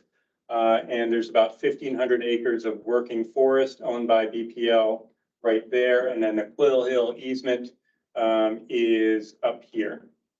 And so I was just interested in the connectivity, which I think is a big feature of Yes, this. absolutely. It's not quite getting all of the hole in the donut here, but from the Parham Stream parcel, which is here, recently acquired BPL for the Orbiton Stream, this is a conservation easement that's held by BPL, and the orange pieces here that you can see in between are really that sort of connective landscape that connects Orbiton Stream to Parham.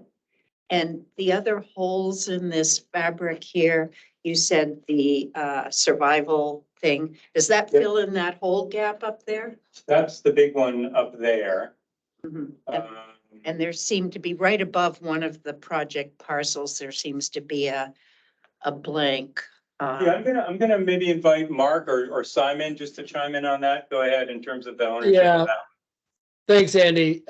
That smaller parcel on the south side of the Appalachian Trail is part of the Sears School facility. So the Navy owns both the large block and that smaller kind of angular piece immediately north of the Orbiton Cascades and south of the Appalachian Trail. Right. Just some recreation trivia from many years ago. Many of you may have recalled the woman who wandered off the Appalachian Trail as a thru hiker. One of the reasons it took so long to find her body is she wandered into that Sears School property, and I think it was years between the time that she was lost off the AT and the time her body was found. But that was right in that geography. Andy, my second question is, one of the things that we look for are letters of support from municipalities, and I don't think I saw any. You have a lot of conservation organizations who've written supports. Can I assume that the towns around here are all supportive of this? The three towns here are unorganized townships. Again, the Rangeley Lakes Chamber of Commerce has provided a letter. I don't actually remember of the 19, if there was a letter from the town. Maybe Simon or Mark can recall whether there was a letter from the town of Rangeley. We actually didn't ask the town itself for a letter because this is not in Rangeley. Similarly, it's near Phillips, but it's not in Phillips. So we have been in touch with the county commissioners because it's in the unorganized territory. We don't have a letter of support for them, but we're expecting a site visit later this spring or summer. And you have every reason to believe that they are supportive of it, Mark. I actually can't represent their support at this time. I just say that, we're in conversation with them. But turning it around in time for the deadline, we weren't able to get a letter of support on short notice. Okay, thank you. Jim, will it be in lieu of tax payment of any sort? This is going to be owned by the state, correct? It's owned by the state because they're unorganized towns. There's no in lieu of payment. We do harvest. We will create a management plan and likely harvest timber. It will be off the rolls once quiet. Yes, I believe, and Simon may be able to speak to this. I believe that most of it was probably in current use tree growth to begin with. So I don't know that there was a significant tax impact, but either Simon or Mark may be able to speak to that further. Yeah, that's correct. They're all, I believe all the parcels were in tree growth. I'm going to move on to questions or comments from the public. Is there anything? Mac, is that you with your hand up? Yes, it is. I gather this is all going to be working for us. You highlighted the existence of an old growth stand. I was wondering if that or any other areas are likely to be set aside because of their ecological values. Yeah, good question, Mac. And I should say I have been on the property myself, and what's unique and different about this property from many others that the state acquires is that it actually does have quite good timber stocking as it is. So it allows us an opportunity to be able to do some management in an appropriate mature forest condition. We will develop a management plan for this property, and I fully imagine that old growth parcel will be conserved. And I think we'll probably do some more inventory work throughout the 2,600 acres just to make sure there are no other patches that are worth some special recognition there. And Andy, if I could jump in, the other thing that we've talked about as a priority is buffering of both Orbiton and Param streams because of their cold water habitats. Water habitats, really good whitewater kayaking site here that I think Mark can speak to personally, as well as a, until now, awesome little unknown swimming hole. Would you elaborate a little bit? It's a really beautiful spot, a really beautiful spot. Okay, I'm going to go to the public for comments. Is there anybody in the room? Not seeing any hands in the room. Is there anybody from the public online? Not seeing any hands online. Last crack for the boards. Seeing none. Andy, thank you very much. Appreciate it. Move along to the next one, which is Keys River South, which is tab number 8. Well, that's going to be a hard act to follow. But hopefully this will be equally as exciting. We're as excited about this. I'm Erica Rowland, the Executive Director of the Greater Level Land Trust. And I'm just going to start off by saying that one of the reasons that the Land Trust is so excited about this project is that not shown on the map, literally on May 5th, we just wrapped up another 1,300 acre project that was for landowners that is contiguous with this property. It runs from here and then wraps around back here. So just so you can have that visualization in here, because this really adds significantly to that block. So yeah, this property and because it's contiguous with this, and all of this is along the Keezer River, that last property protected 2.5 miles of river frontage. This is going to add another 4.5 miles of river frontage. There'll be 7 miles of contiguous river frontage if we are successful with this property. And the Land Trust also owns this other Keezer River Reserve. There's a gap in the river frontage, but owned by the same landowner as this property. So all told, we'll have protected, if we're successful, a significant piece of the Keezer River corridor. This property has uplands, forested river floodplains, wetlands, small ponds, tributary streams, offering a tremendous amount of connected landscape scale habitat. And it also sits in an area that's between, this is the upper Saco statewide focus area. You have the White Mountain focus area to the north. So it provides connectivity along this important river corridor up to between those two focus areas, statewide conservation focus areas. We've done a ton of on-the-ground reconnaissance through the winter and spring. So if you want to switch to the next slide, that'd be great. So although the property doesn't necessarily stand out with a lot of the traditional characteristics that are found in beginning with habitat, there are several vernal pools along the floodplain channel. We're discovering as we do more and more reconnaissance, even in this other property that we own, that seems to be a popular spot for vernal pools. Often the back channels are what provide them for cutoff channels or cutoff meander loops. There's a lot of topographic diversity in this site.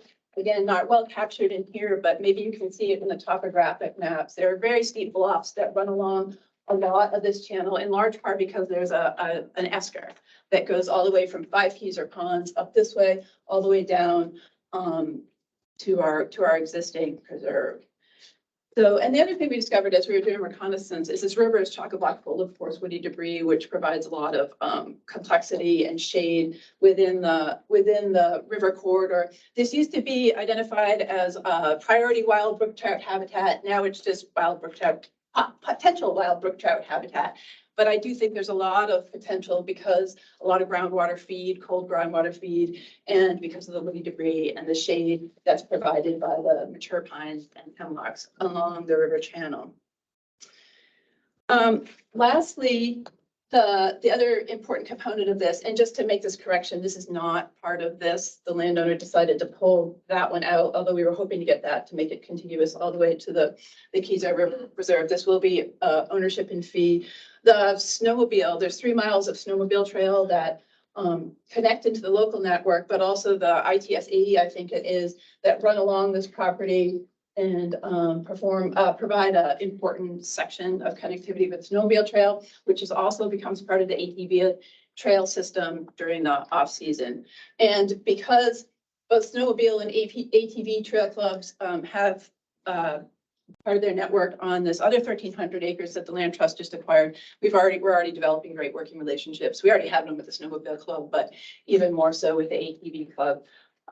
We developed a management advisory team for the original 1,300 acres on which both presidents from the 2 clubs serve, as well as the town road commissioner and a whole host of other community members. This property is accessible from 4 public town-owned roads. 2 of them are seasonally maintained, but the other 2 are plowed to the point where you could access the property during the winter. And of course, there's always snowmobile trail access. And we just completed, we got some due diligence funding as we were starting to work on this project. So we just completed the forest inventory, which is very exciting and will support the appraisal that should be done sometime around mid-June. So moving forward in all aspects of this, and I'll open it up for questions. Question from board, Jim. Are there any letters of municipal support? Yes, there's one from the Town of Level Conservation Commission.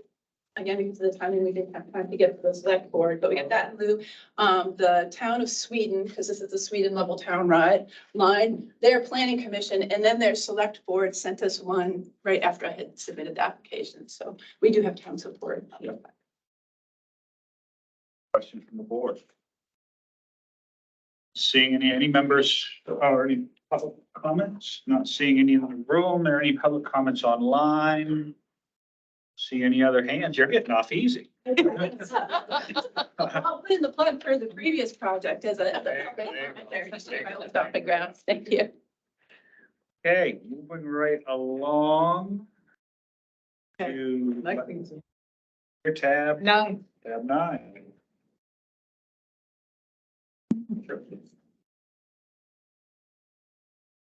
Good morning, everybody. I'm with the Department of Inland Fisheries and Wildlife. The Lexington Deer Wintering Area Project is a project of statewide significance asking for $500,000 from LMF for the department to acquire 1,452 acres in Lexington Township in Somerset County. Well, there are some large areas of conserved lands off to the west of the Lexington here in orange. This property is actually located within a 1,500 square mile swath of very little conserved lands over here. It's also an area of high connectivity and flow and resilience from a climate perspective. Somerset County has seen very limited LMF investment as well, with only 8 of 232 awards, LMF awards made in this county. With an LMF award, the department will establish a new wildlife management area here and wildlife management area of Region D. The property has great potential as a conservation building block, connecting conserved lands located to the west to not yet conserved lands and undeveloped blocks located to the north and east. In fact, we have already been approached by a few nearby landowners inquiring about additional conservation of their lands adjacent to this parcel. IFNW has a long history with this parcel, working cooperatively with the landowners since the 1980s on managing their habitat here, excuse me. Our staff are very excited about this project and the potential to more comprehensively manage deer and area for public access. We feel it is an excellent opportunity to implement LD 404, which is an act to protect deer wintering habitat. 300 acres of the parcel is zoned as PFW. If you could. So it's kind of hard to see, but these sort of fingers in this yellowy color are zoned PFW. However, the habitat resource for deer extends far beyond what is zoned here. And there's over 800 acres mapped by the department as biological deer wintering area.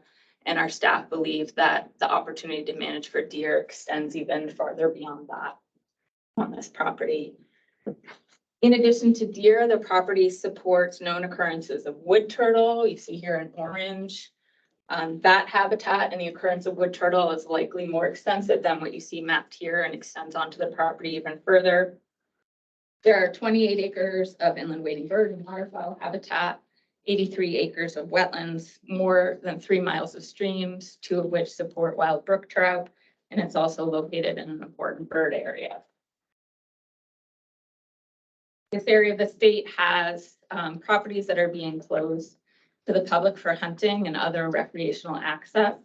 And you'll note that the letters of support included in our proposal from the county commissioners and also from some nearby residents, they're very happy to know that the property is potentially going to retain its traditional hunting opportunities and public recreational opportunities. Included within that, there are some snowmobile and ATV trails on this property. There's actually a snowmobile club located right across the street. The property is right now owned by a timberland trust, and it's currently listed on the open market. If we're not successful in acquiring, it's very likely that it'll be sold to another commercial timber company, and that there'll be consequences to the quality of the habitat here with extensive timber harvesting, and also consequences to the public recreation opportunities here. The project is within 45 minutes of Skowhegan and Farmington and Fairfax Valley area. It's located adjacent to the Long Falls Dam Road, which is right here, and benefits from extensive public access on 3 different public roads, here, here, and here. There's also a couple of private roads that go into the property and really increase the opportunity for access into the parcel and also for management access on the property. Finally, there's a very high level of readiness here. The property is under contract by Inland Fisheries and Wildlife now. We have the use map appraisal completed. We have received the title work and our attorney is reviewing that right now. We're in the process of securing a surveyor and we have the match money. Great. Questions? Thanks, Beth. Any questions from the board? I go through it a lot. And Lexington used to be much more robust than it is now. And I've noticed that it's pretty flat and there must have been a lot of open land originally. Is a lot of this property former farmland, former pasture? They are, and you'll notice this in the proposal. There's reference to some historical developments and old home sites here. So yes, I would assume that it was former pasture, and it's sort of flat and sloping on this side, but a little bit more mountainous with Howard Hill on the other side.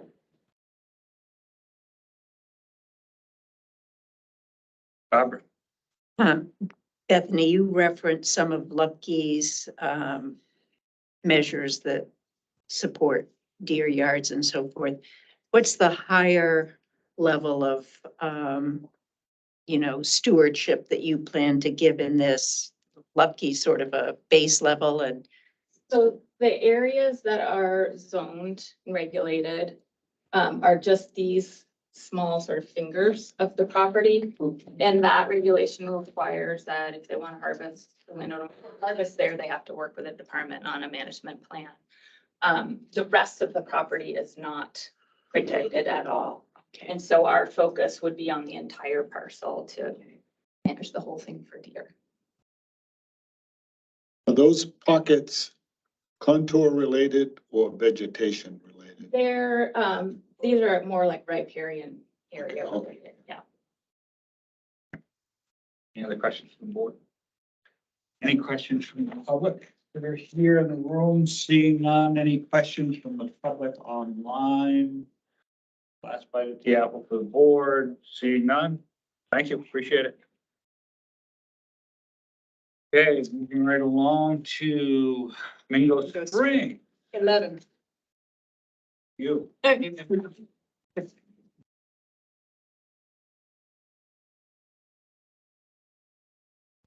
I'm Nancy Perlson. I think I've been here before. I think probably most of you remember me. I have continued to do some work with the Rangeley Lakes Heritage Trust for over the last 10 years since I started officially. Not really, but officially. David Miller, who's the current executive director, is here today too, so we can both kind of jump into the questions. So this project is called the Mingo Springs Woodland and Meadows. It's on a different scale than the projects we've recently come to, but no less important. It's about 100 acres. It's located along Route 4, but it has the National Scenic Byway, the Rangeley Lakes National Scenic Byway. It also has extensive frontage on other town roads, so it's very publicly accessible. It's only about a mile from Rangeley Village, so it's also close to where people live and easy to get to. It's been owned for the past 50 years by a family that's very conservation minded. The matriarch and patriarch of that family has passed away, and so the heirs are working on how to maintain that legacy, but meet the needs of the next generation. So this is the first step of that process. The trust would acquire this property in fee, and it has a number of important assets. It has 88 acres of IF&W designated deer wintering area, which, as you know, is a priority in the state of Maine right now to protect more of that acreage. You can see here, and as Bethany mentioned, so it's a little confusing. There's biological deer wintering area, and then there's the kind of designated deer wintering area. So that expands over a big area here, but incorporates all of this parcel. It also abuts several other existing conservation pieces, and I think the other map maybe shows that better. So, and we're missing one here. I don't know, we didn't get to the data on that one, I guess. So this is, the trust owns the Hunter Cove Wildlife Sanctuary, which is right here, and the Hunter Cove Uplands. There's also another 70-acre piece right here that also butts the property that the trust owns in fee. So there's a lot of connectivity here, both for recreation and habitat. There are 3.4 miles of trails currently on this property. It's called the Mingo Birding Walk, Mingo Trail Birding Walk. And there's a lot of birding habitat. So this is woodlands and meadows. And so there, it's part of the called the Northern Forest Block, important birding area, which is the only globally significant birding area in the state of Maine. That northern block is a huge area, but this is part of it. And there have been, coincidentally, 88 by eBirds species of birds that have been identified on this property. So it's a very popular hike with local people, just because it's easy to get to and fairly level and easy for all ages and abilities to hike. It's also used in the winter for cross-country skiing and snowshoeing. But it's also important because it's on the Maine Birding Trail. Some of you may be familiar with that. It was put together a few years ago by an avid birder. And I think they identified, I can't remember how many sites, but a number of sites that are written up as perfect spots if you want to go to a spot and have a good chance of seeing a variety of birds. So the Hunter Cove Wildlife Sanctuary is on that. And we're also going to be able, if we're successful with this, to connect the two networks of trails. So there's a network of trails on the wildlife sanctuary, and we're going to connect to this other network of trails, which gives people two ways to kind of access this property. There's a parking lot right on Route 4 at the current sanctuary. And there's some other parking areas down in here that we'll be able to use in the interim. It's also no, so there's 260 properties. The main birding atlas done by IF&W, which is to document the distribution of Maine birds, confirmed at least a dozen of these birds on the property. So it's habitat for nesting and brooding, not just migrating birds, but this is their ground. It's also been the site of the Ranger Lakes Heritage Trust has initiated a Maine birding festival. And I think, was this the third year, David? Fourth year. And so it's been a popular site on that birding festival, again, because it's easy to get to. Some of them you have to climb up Saddleback to get to see what you want to see, but here you can get at it and see some good birding. But we also have the same kind of pressure that you've seen in other properties. Rangeley has been written up in papers multiple times with the kind of people who are coming to Rangeley to, get quiet. And also we're finding that people now can work wherever they want to work and they can choose where they want to live. And Rangeley has become kind of a site for that. So there's a tremendous amount of pressure, being lots of road frontage, close to the village, and very developed. So, and does that mean I'm out of time? You are out of time. Good timing to run out. Thank you, Nancy. Questions to the board? Yes. How does the golf course interact with this? I mean, it's. So I didn't talk about that because I knew somebody was going to ask that question. I didn't want to use up my time. So this is a part of a 3-phase project by this family, and we described that in the proposal. And that's part of how they're trying to kind of pass on the legacy of their heirs, or their predecessors for conservation, but also deliver to the rest of the family now. So they're proposing right now to sell this 100-acre piece to the trust. And because of their conservation interest, they're doing it at a bargain sale. The property appraised at $380,000 or $780,000, and they're making a 50% bargain sale. So we're asking for $390,000 for this, and it came in low. We put in our original letter of inquiry $1 million, and we're thinking we were going to ask for 500. They were a little disappointed it didn't appraise quite that high, but they were still willing to do the 50% bargain sale. So that's huge. The next phase is for them to look at, so you can see the golf course here. Mm-hmm. This area here is the golf course. It's a public golf course. They've owned it for 50 years. And they are looking at some point to transition the ownership of that golf course to someone else. It is highly developable land. Now, here's the lake, there's the road. There's the village. I mean, anybody would develop the heck out of that. The golf course is not the highest and best used for that land. So they are looking to try and see if they can maintain that public recreation opportunity of the golf course. They're looking to put a conservation easement on it that the trust would hold, which would say, if it stays a golf course, good. If it's not going to be a golf course, it can't be developed. So then it would go to open space. So that's the kind of 3-step process here. There's no, as I recall, down one of the holes, there's several of the holes, there's no condominium development, No. where people. There's Hit one out of some bounds. houses, some single family houses, and they have hired contracted mainland consultants, which does a lot of work in our area, and looked at development potential. We've now, worked with them to say, let's not do that. Let's do this instead. And they're willing to do that. But yeah, there's the opportunity to probably make more than 100 lots there. It's town of Rangeley. It's not LUPC zoning, so it'd be highly subdividable. Any other questions from the board, Barbara? Nancy, you talked a lot about birds, so I just wanted to ask, on this year's Rangeley Bird Festival, I see a walk that's going into Hunter Cove. I didn't see one into Mingo, and I wondered why. Maybe David can answer that one for me. I thought we did have one going into Mingo this year. We've done it every other year, typically 2 or 3 per festival. It's a 3-day festival. But I guess I don't know. Maybe they're looking to give a little different venue this year. I don't know, it's the same birds, probably, In Hunter Cove. in Hunter Cove as in Mingo. There I is a think trail. habitat is very similar. Can be used. Oh, no, yeah, this is the birding trail that was created years ago. Yeah. And it goes all the way around that, and then we'll have a right of way to go down around the golf course. And beyond the birds, the lupin are just unbelievable, I did not. both along Route 4 and then coming down around the golf course. And from a community standpoint, there's as much excitement about serving these lupin fields as there is about birding. But this is one of the more popular hiking trails as well in Rangeley.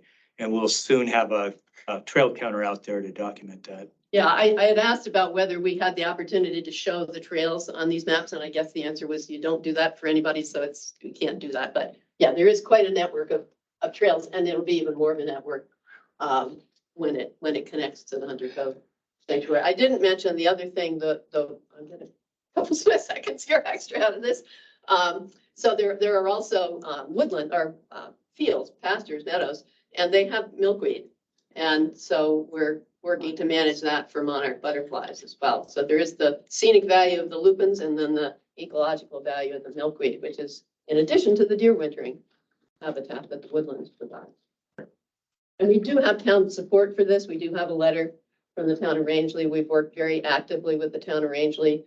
You know, the trust is mentioned in their conservation comprehensive plan to work together on conservation.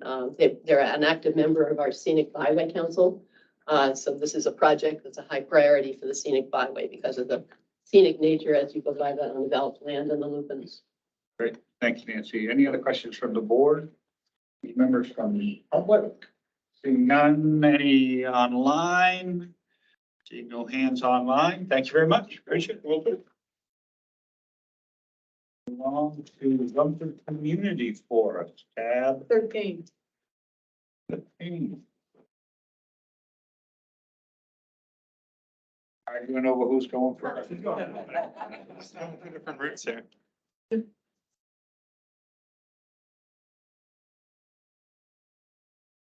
Welcome. Yeah. Oh, great to be here. Thank you so much. My name is Lynette Batt. I'm a project manager with the Trust for Public Land, and we are the applicant on the project together with Inland Woods of Trails and Gabe's. We'll be talking a little bit about the community forest component. So this project is a 446 acre fee title acquisition that's located right in the town of Rumford. So you can see from the map, the project is right here, and it's across from Black Mountain main ski area. And it's within walking distance from the town. So as far as scale, for us, it's a pretty large project as far as an in-town community forest project. The partner team also, not here today, is Northern Forest Center, and they are partners on the project. And the three of us have worked together on the Bethel Community Forest, which the board may be familiar with because it was also an LMF funded project. So this would be Rumford's first community forest, and the town is very supportive and very excited about this project. They're also partners in support of the project. As far as need, many in this room probably know Rumford is a designated disadvantaged and distressed community, as well as the neighboring town of Mexico and surrounding areas. So really high need for this area to have more close to town accessible recreation land and public open space. There's a lot of conservation in Western Maine, but a relative dearth of it in and around the Rumford and Mexico area. So we consider this as sort of disproportionately lacking relative to the region and state. This property, as far as the need, was listed for sale last year. Excuse me, in early 2022. It was purchased by a conservation buyer who wanted to buy and hold it to allow us this opportunity to create a community forest. But if we aren't able to purchase it for conservation as a community forest, they have said that they would be forced to put it back on the market. In 2008, it was fully permitted, state, federal permits, everything for a 250 plus unit development. So we know it has good development potential. It has town water and sewer. The benefits of this property, the primary benefits are recreation, public access, public trails, multi-use trails, four-season trails. And again, within walking distance from the town of Rumford that Dave will speak to. Also ecological benefits. So trout stream, it's close to Androscoggin River, public water supply. It's within the town's zone 2 wellhead protection area that supports the two wells within town. There's elevation gradients within the property that support a variety of habitat types and really good connectivity. This would create a new conservation node that connects further out to preserve land to in-town land. The project is ready to go. We are done with contract and negotiations, and the option agreement should be signed today, if not tomorrow. If not today, then tomorrow. And we have the survey contracted, appraisal contracted, other due diligence contracts lined up. So we will be ready to close in March. And I will turn it to Gabe. Thanks, Lynette. Yeah, I just wanted to say that this project really is like the culmination of the first phase of work that Inland Woods and Trails has been doing in Rumford over the last 5 years, working in close partnership with the town to develop recreation trails in a place, as we've said, does not have a lot of those opportunities. This would permanently protect the ITS trail. There's an ATV trail that goes through the middle of the property. It also uniquely connects to Black Mountain, and they're looking to potentially activate summer trail use, which is right in our wheelhouse. And, you know, it's sort of, it was impossible to pass up when they presented this vision, these angels who have pre-acquired the property of connecting LMF Board, Rumford Whitecap, Black Mountain, Maine to here into the village. That's sort of how we do our work at Inland Woods and Trails. And it was impossible to kind of turn away from that. And now we're working in strong partnership with the town. The town planning board, this is an intentional move, is going to be the convener of the public planning process that community forests go through. So we're doing public notice the third Wednesday of every month, starting tomorrow night, 6 p.m. Rumford Town Hall. You're all invited. And it'll be the first chance to add your voice to what will be the Rumford Community Forest. And that is, it just demonstrates the strong relationship that we have with the town and their willingness to work with us to do this, where they provide some levels of support, but not all, meaning ownership. They'd rather look to a local partner to do that. So doing that, activating, connecting recreational trails that we already have here. I'd like that to be a phase 2, but right now we're starting here with the initial. Great, thank you. Wow. Thank you for bringing this project. It's, I grew up in Rumford, so I am well aware how underserved this community is, and to have a community forest opportunity is really special. You've sort of emphasized how proximate it is, and I actually looked up my old neighborhood, but I think I'd have to bike there. Is it going to be accessible by foot? You know, one of our criteria, our scoring criteria, is trying to talk about how accessible it is for pedestrians. Is it going to be accessible within, you know, a half a mile or so for residents? Exactly a mile by trail from town. So off the bottom end of it, Down through here. yeah. Yep. So it's about a mile. And then the green that's shown here is town land and water district land. And as Gabe mentioned, there's the Inland Woods and Trails has built an extensive trail system for those properties that connect to the high school. And then those will eventually connect over, or do connect over, through the snowmobile trail to the property. So straight from town, it's about a mile, a little under a mile walk. And then there will also be this like northern side trail connection from town land to the high school. And I think I read that there's the possibility of more Nordic trails connecting in with Black Mountain, because they, of course, have been a national venue. Yeah, on the other slide, maybe it shows a little bit better, but you can actually see the Nordic or the cross-country ski network at Black Mountain right here. And this little finger is their ownership, and it touches the corner of this property. So, and then there's all these existing roads, nice 500-foot elevation gain over about a mile, and then nice level, good ground, great roads to build in some more community cross-country ski trails, which, as we know, in Rumford is like an important part of their heritage, right? And we had mentioned we're planning 2 parking areas. So there's 2 access points. One would be here and one would be up here across from the Black Mountain of Maine ski trails. So that parking area could conceivably support access to the Rumford as well as the community forest, as well as Black Mountain of Maine, that side of the ski trails, if Black Mountain is amenable to that. So they'll be a big part of the planning process. Yeah, timber inventory, is there any sense of, is it well stocked? Is it Looks somewhat cut over, but It's well stocked with 20-year-old trees. there you go. What about the possibility of carbon sequestration? I mean, is that a part of your overall management plan or? That'd be, I think, in part dictated by the community forest planning process. It's not necessarily something we've talked about up front, but. But is there an inventory? I mean, So we'll be doing an inventory for the appraisal. We have a contract for that pending. And then we'll also be contracting a forester to do an additional and more detailed inventory for community forest planning. So it was heavily cut over in early 2000. It's in tree growth now. And then the amount of timber harvest would be dependent on that community process. and the basis of your number here, total land value, I mean, is that? Oh, we have a restricted appraisal for it, and the same appraiser will be doing the full Yellow Book appraisal, and it will be a Yellow Book appraisal with CFP as the other funding source. That'll be done at end of July. The other funding source? Community forest program. Okay. Any other questions from the board? Barbara? I can't remember. Did you apply for stewardship funds also? We did, yeah. So $20,000 of stewardship funds in addition to the number that was previously shown. And those funds would be held by which entity? The town of Trails. They'll be held by Inland Woods and Trails, Inland Woods and just as we did in the. discrete use on this. I want to note too, the total project budget is about over 1.2 million. So the acquisition cost is a little more than half of that. And so the bulk of the project budget, there's a huge budget for stewardship and recreation activation, as well as the community forest planning. So this is a project that has a much bigger cost because it's a community forest and we really want to meaningfully activate it for recreation. So that 20,000 is just a tiny drop in that stewardship bucket. Yeah.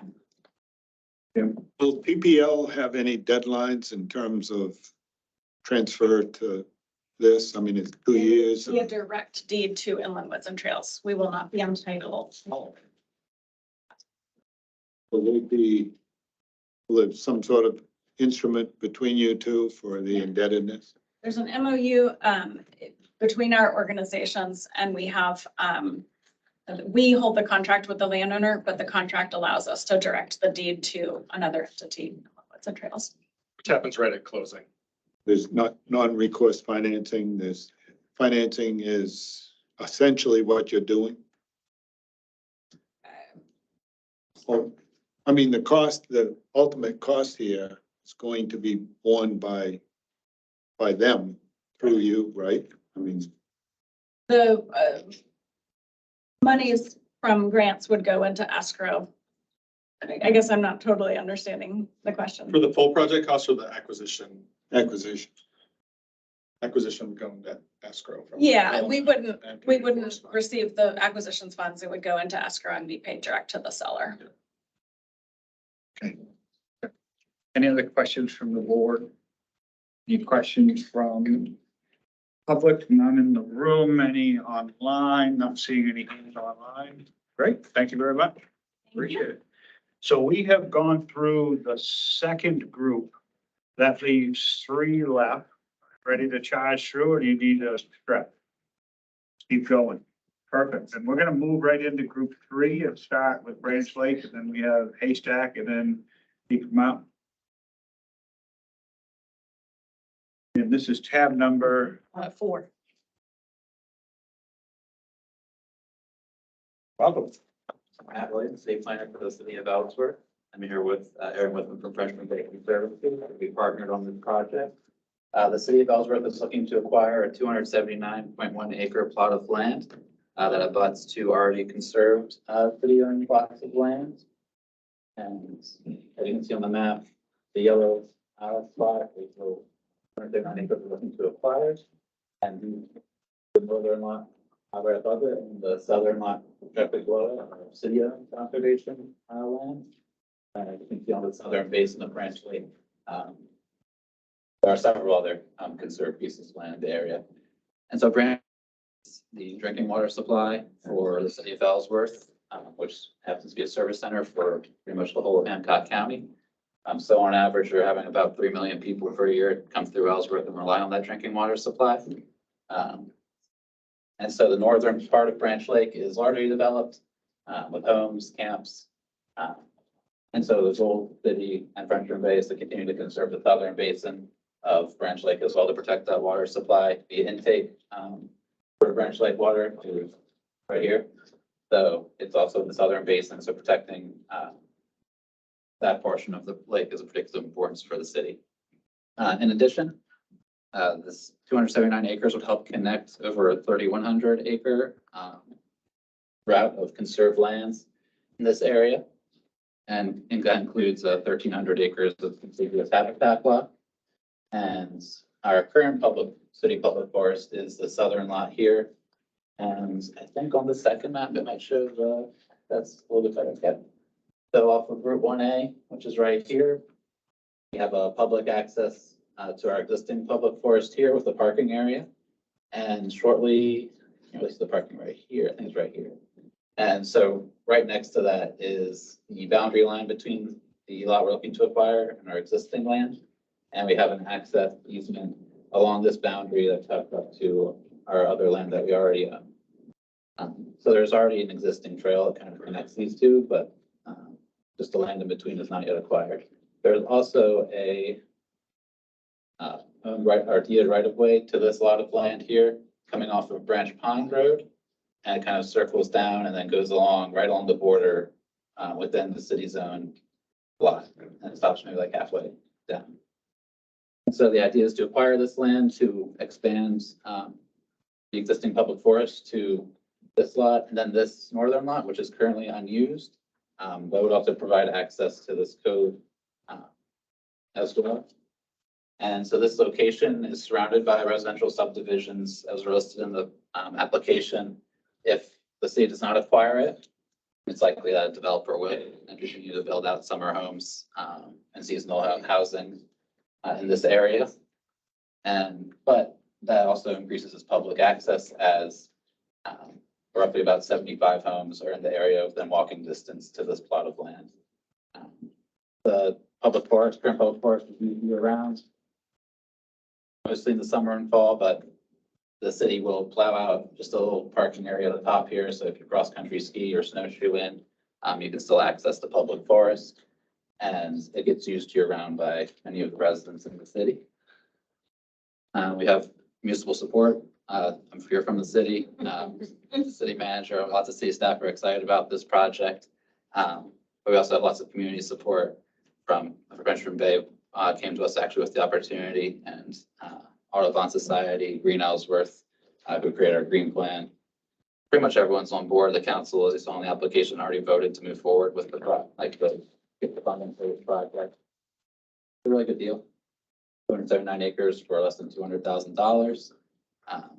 The landowner had actually approached the city a few years ago with the opportunity, and it just didn't move anywhere. Staff changes, kind of left it where it was. But now I'm here. And that was the project I was thinking about actually before I even came to Ellsworth as the planner. And I think it would just really add a big spot of connectivity to the existing lands and an opportunity really for an extra 10 to 15 miles worth of trails for hunting, fishing, no shooting, that sort of stuff. Thanks, Matt. To the board, Jim.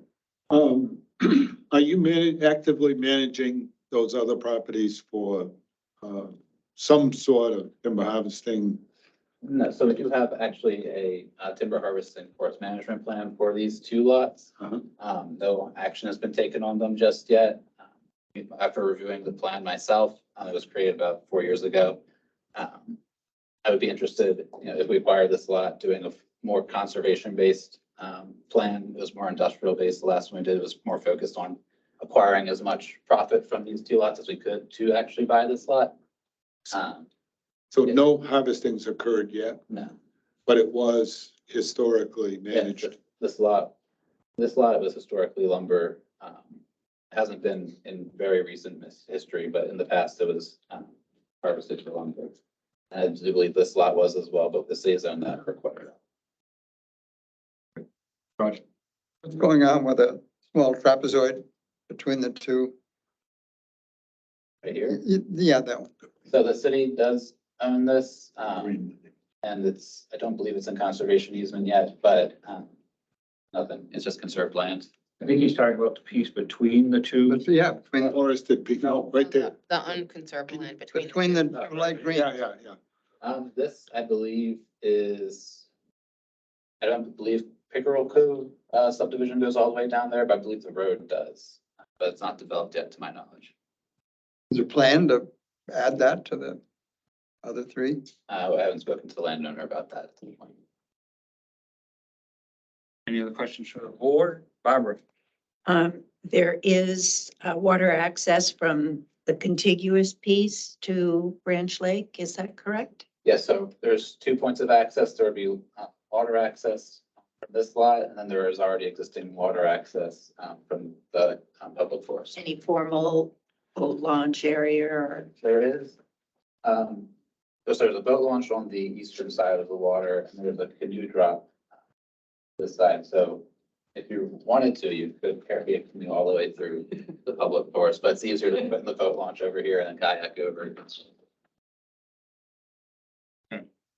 Any other questions from the board? Any questions or comments from the public? Seeing none in the room. Any hands online? Seeing no hands online. Thank you very much, Matt. Appreciate it. Haystack Mountain, that's tab number 6.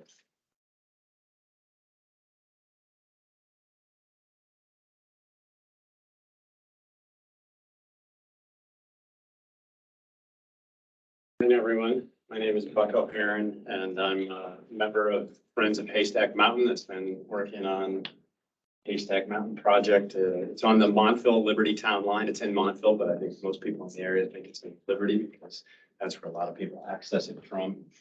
I think what's really important to say about this is that this is a group of individuals in together to try to protect this property, not in a focus area of either of the two nearby land trusts. And so it was going to go on the market.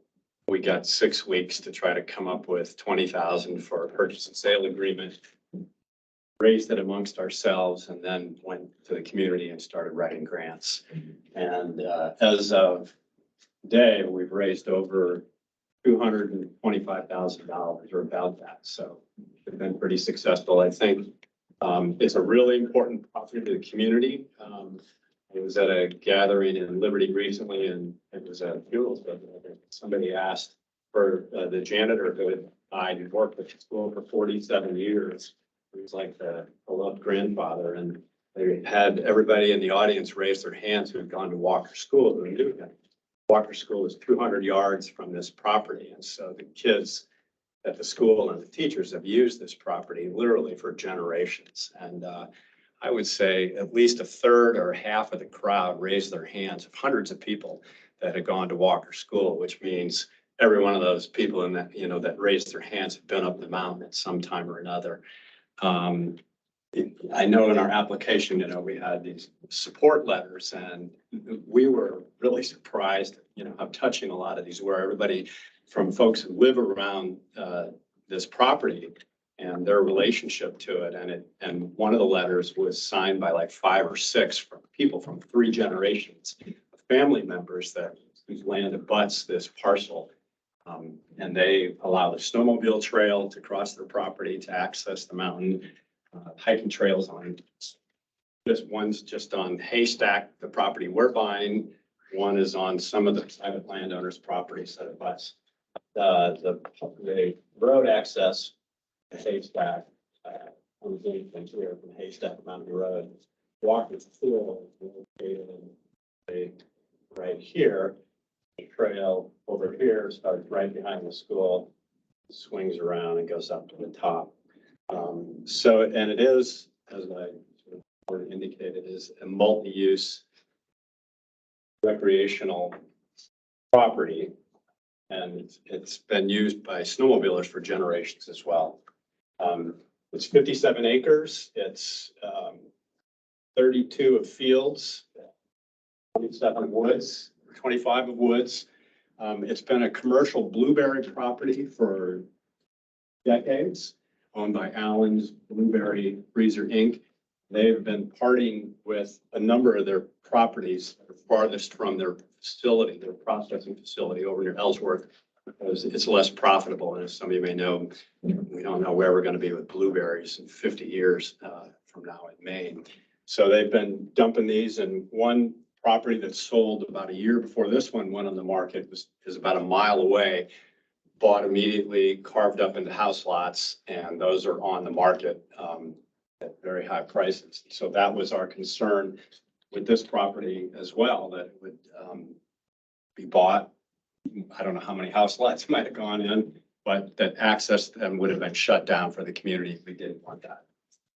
So we successfully closed on the property since we submitted our Land for Maine's Future application about 3 or 4 weeks ago.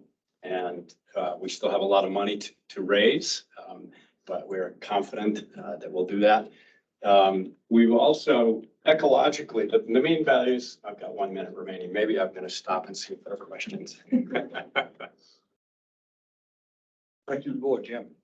Can you orientate me geographically? What roads or highways am I looking at? Oops. Oh, okay. Which one do you want to look at, Jim? Well, this one for. I think this is 173. Route 3 is right here. All right. It goes between Augusta and Belfast. 173 comes through the town of Liberty. Haystack Mountain Road runs between Route 3 and Route 173. Dry Mountain to the east. Up here. Okay. 220. Probably like right here. Okay. Any other questions from the board? Barbara? So Friends of Haystack Mountain is a 501c3. We're not a 501c3, we're something else. Midcoast Conservancy is our fiscal sponsor. L3C. LC3? L3C. L3C. So the fee would be held by Midcoast Conservancy and the stewardship fund would be held by the Conservancy? Yes. Yes. Right. And your intent with the blueberry fields is just to provide stewardship for them, but just for casual Life and for and public casual picking. picking. Matt Hunter? Yes, I'm a bit confused by the difference between $450,000 that it says you had a purchase and sale agreement on and the $270,000 appraised price. Well, could you help me understand what's going on there? Yeah, the appraisal is $270,000 and the price that we paid for the property was $420,000. We got them to come down a couple of times over the 1 year, and it was difficult to negotiate. The total project cost is actually a little bit higher. It's up around 500 or 525.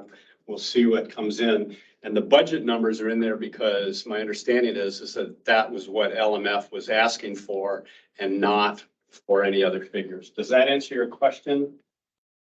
Yes, I bet. I mean, whenever we pay above fair market value for conservation land, I mean, it raises red flags. I take it in this case, somebody's going to absorb that difference, somebody who's not subject to Land Trust Alliance oversight, for example, or any of those kinds of issues. Is that correct? That's correct. That's, Friends of Haystack Mountain is not bound by those limitations. We're just a group of local residents. We are aware of what's normal for paying, not too much above appraised value. And in this case, we felt like we had no choice but to pay more than appraised value because they just weren't going to come down and the property was too important to the community. Okay, yeah, thank you for that clarification. Great, thanks, Mac. Any other questions from the board? Going to the public, seeing none in the room, any members of the public online? Seeing none, thank you very much. Appreciate it.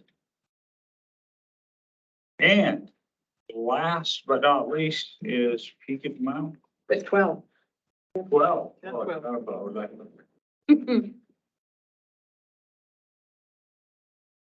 I'm Karen Witham, and I'm the land protection manager at Freshman Bay Conservancy.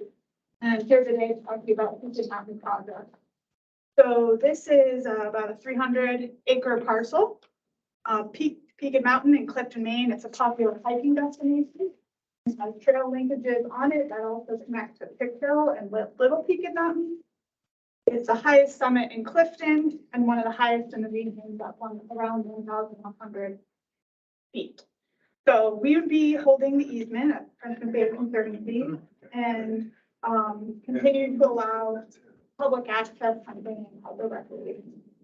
The property is currently being used by landowner permission, and as we've all seen, this ballot can change in the land. This is in terms of thinking about the risk and community support. This project is really supported by the town. The town has stated in their comp plan that they want to protect recreation access.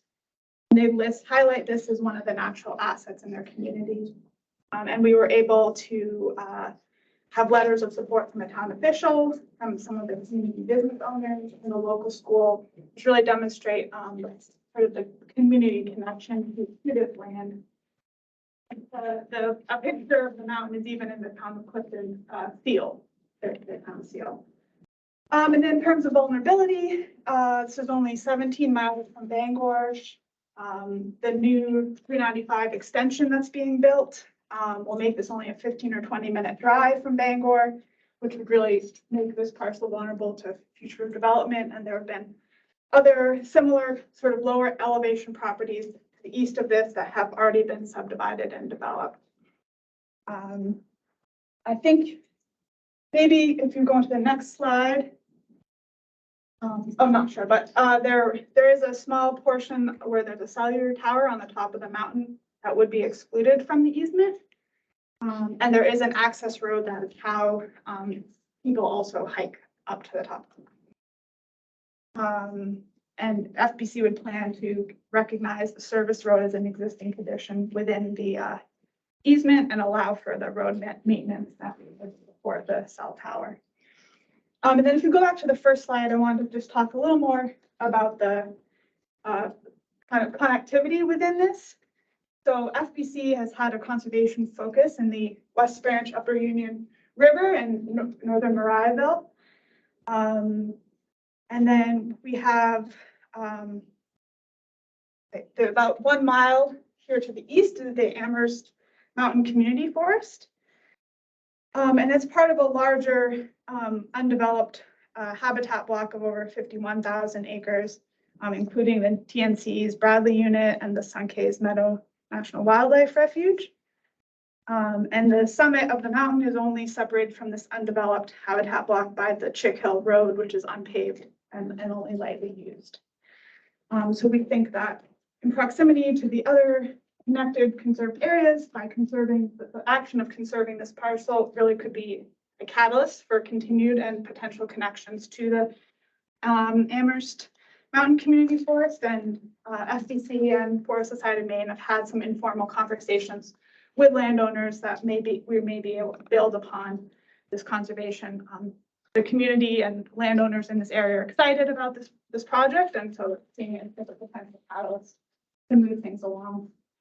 And then in terms of sort of the elevation and pieces like that, this property offers above average climate resilience according to the TNC's data set, and over 97% of the property lies within a resilient and connected network and offers above average local connectedness and landscape diversity as well.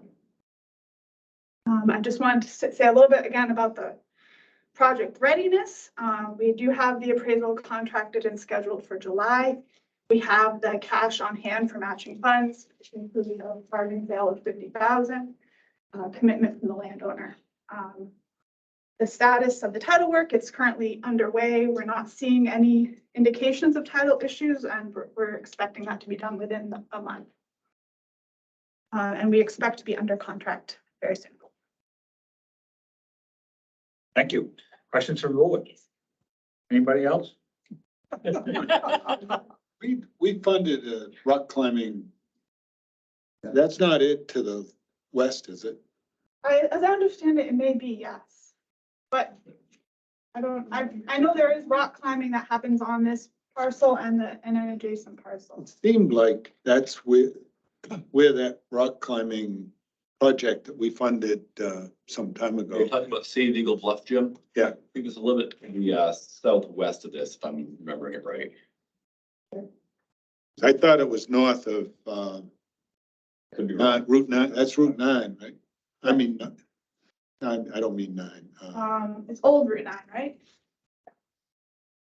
Rock climbing's got the attention of. So did you say there is climbing? I think there's Yeah. rock climbing here. I think I was reading about, Okay, but not, Maine not has- on this parcel here. I'm not sure about that. I can find out.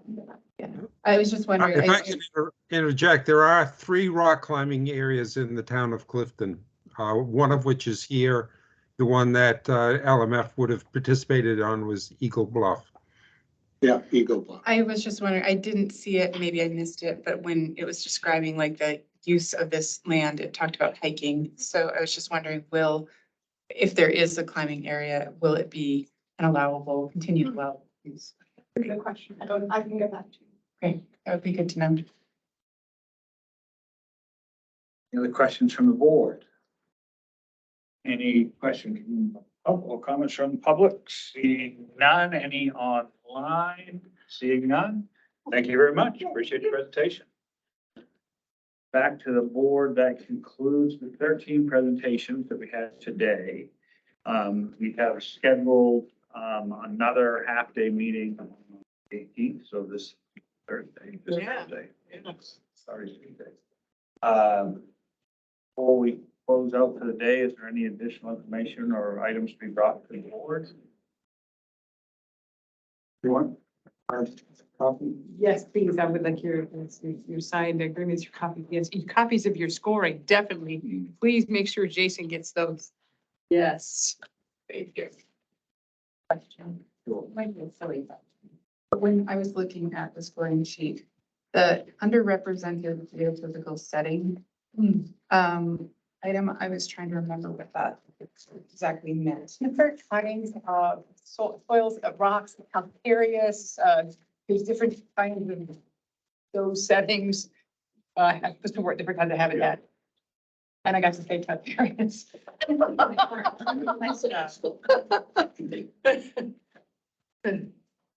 Yeah, that's new first. Anything else from the board? Yes. Oh, Matt, let's go to Mac, but then I'll come back to you. Mac. Sorry. From the time the applications were received and the staff did their scoring, additional information continued to come in. I'm wondering how, I'm guessing that staff scoring will have changed a little bit based on new information received. And I'm wondering how we are dealing with that. Is there any chance of seeing any of those changes before we submit our scores? Good news, we don't change our scores. This is, and because our scores really are guides based upon what we had. So you get, no, we're not, we don't rescore. Even though your information continues to come in more or less continuously, and we'll deal with that on Thursday. That's right. The staff scores are a snapshot for what they were then, get you the materials and then everything else. And staff scores aren't meant to be part of the average. So that's just another reminder. You have to make up your own mind about the scoring. Okay. Thanks, Mac. Barbara? Well, I had this discussion with Laura, so I thought it was worth, talking about this. One of our new scoring criteria was community accessibility, and that has to do with how close a project is to an urban center or a population center. And this was a legislative mandate that we do this. And so we may want to continue to work on this, but as we have it right now, B says the project is accessible by vehicle and has a trailhead within approximately 10 miles of an urban area. The reason I took issue with Laura and the staff scoring is that 10 miles isn't, to be within 10 miles of any town or center. It has to be really a population center. It has to be a urban center. Sounds like, But, it has to be like Lewiston or Bangor. or even Rumford, Mexico, a population center within a county. And anyhow, I took issue with a couple of staff scores because I thought they were giving credit for just being, So is I that, think she's is that right. defined?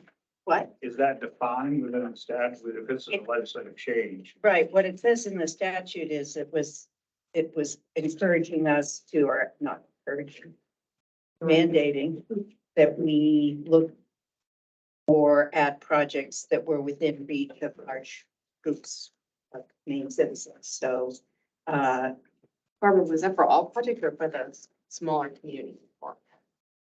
no, the legislative language that they put in when they did rear yards and everything else was, they wanted our projects to be wanted us to give some additional scoring benefit to projects that were approximate to population centers. And the only reason I took issue with Laura was that it doesn't mean just being close to Caravasset Valley, because there are no people there. That's not a population center. So Maybe I even think the town of Alna, not enough. maybe not.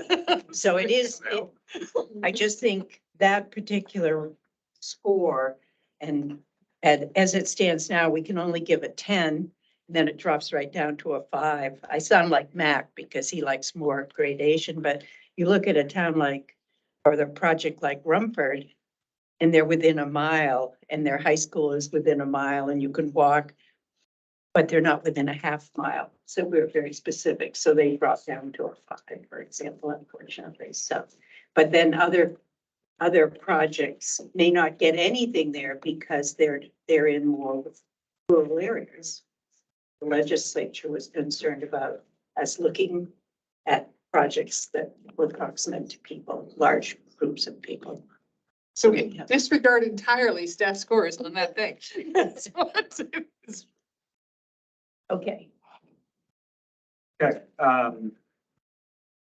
anything But else? that does raise the issue of what constitutes a population center, and Bring that that statute.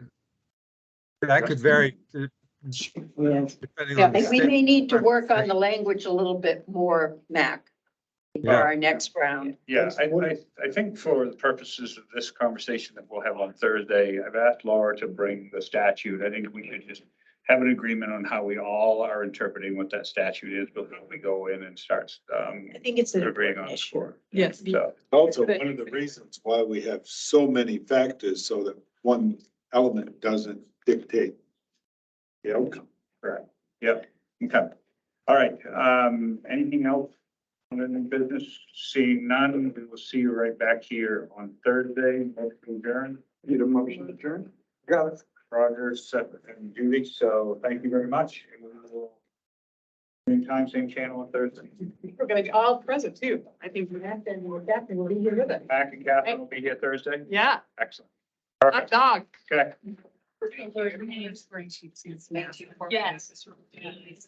Yes, please, gracious.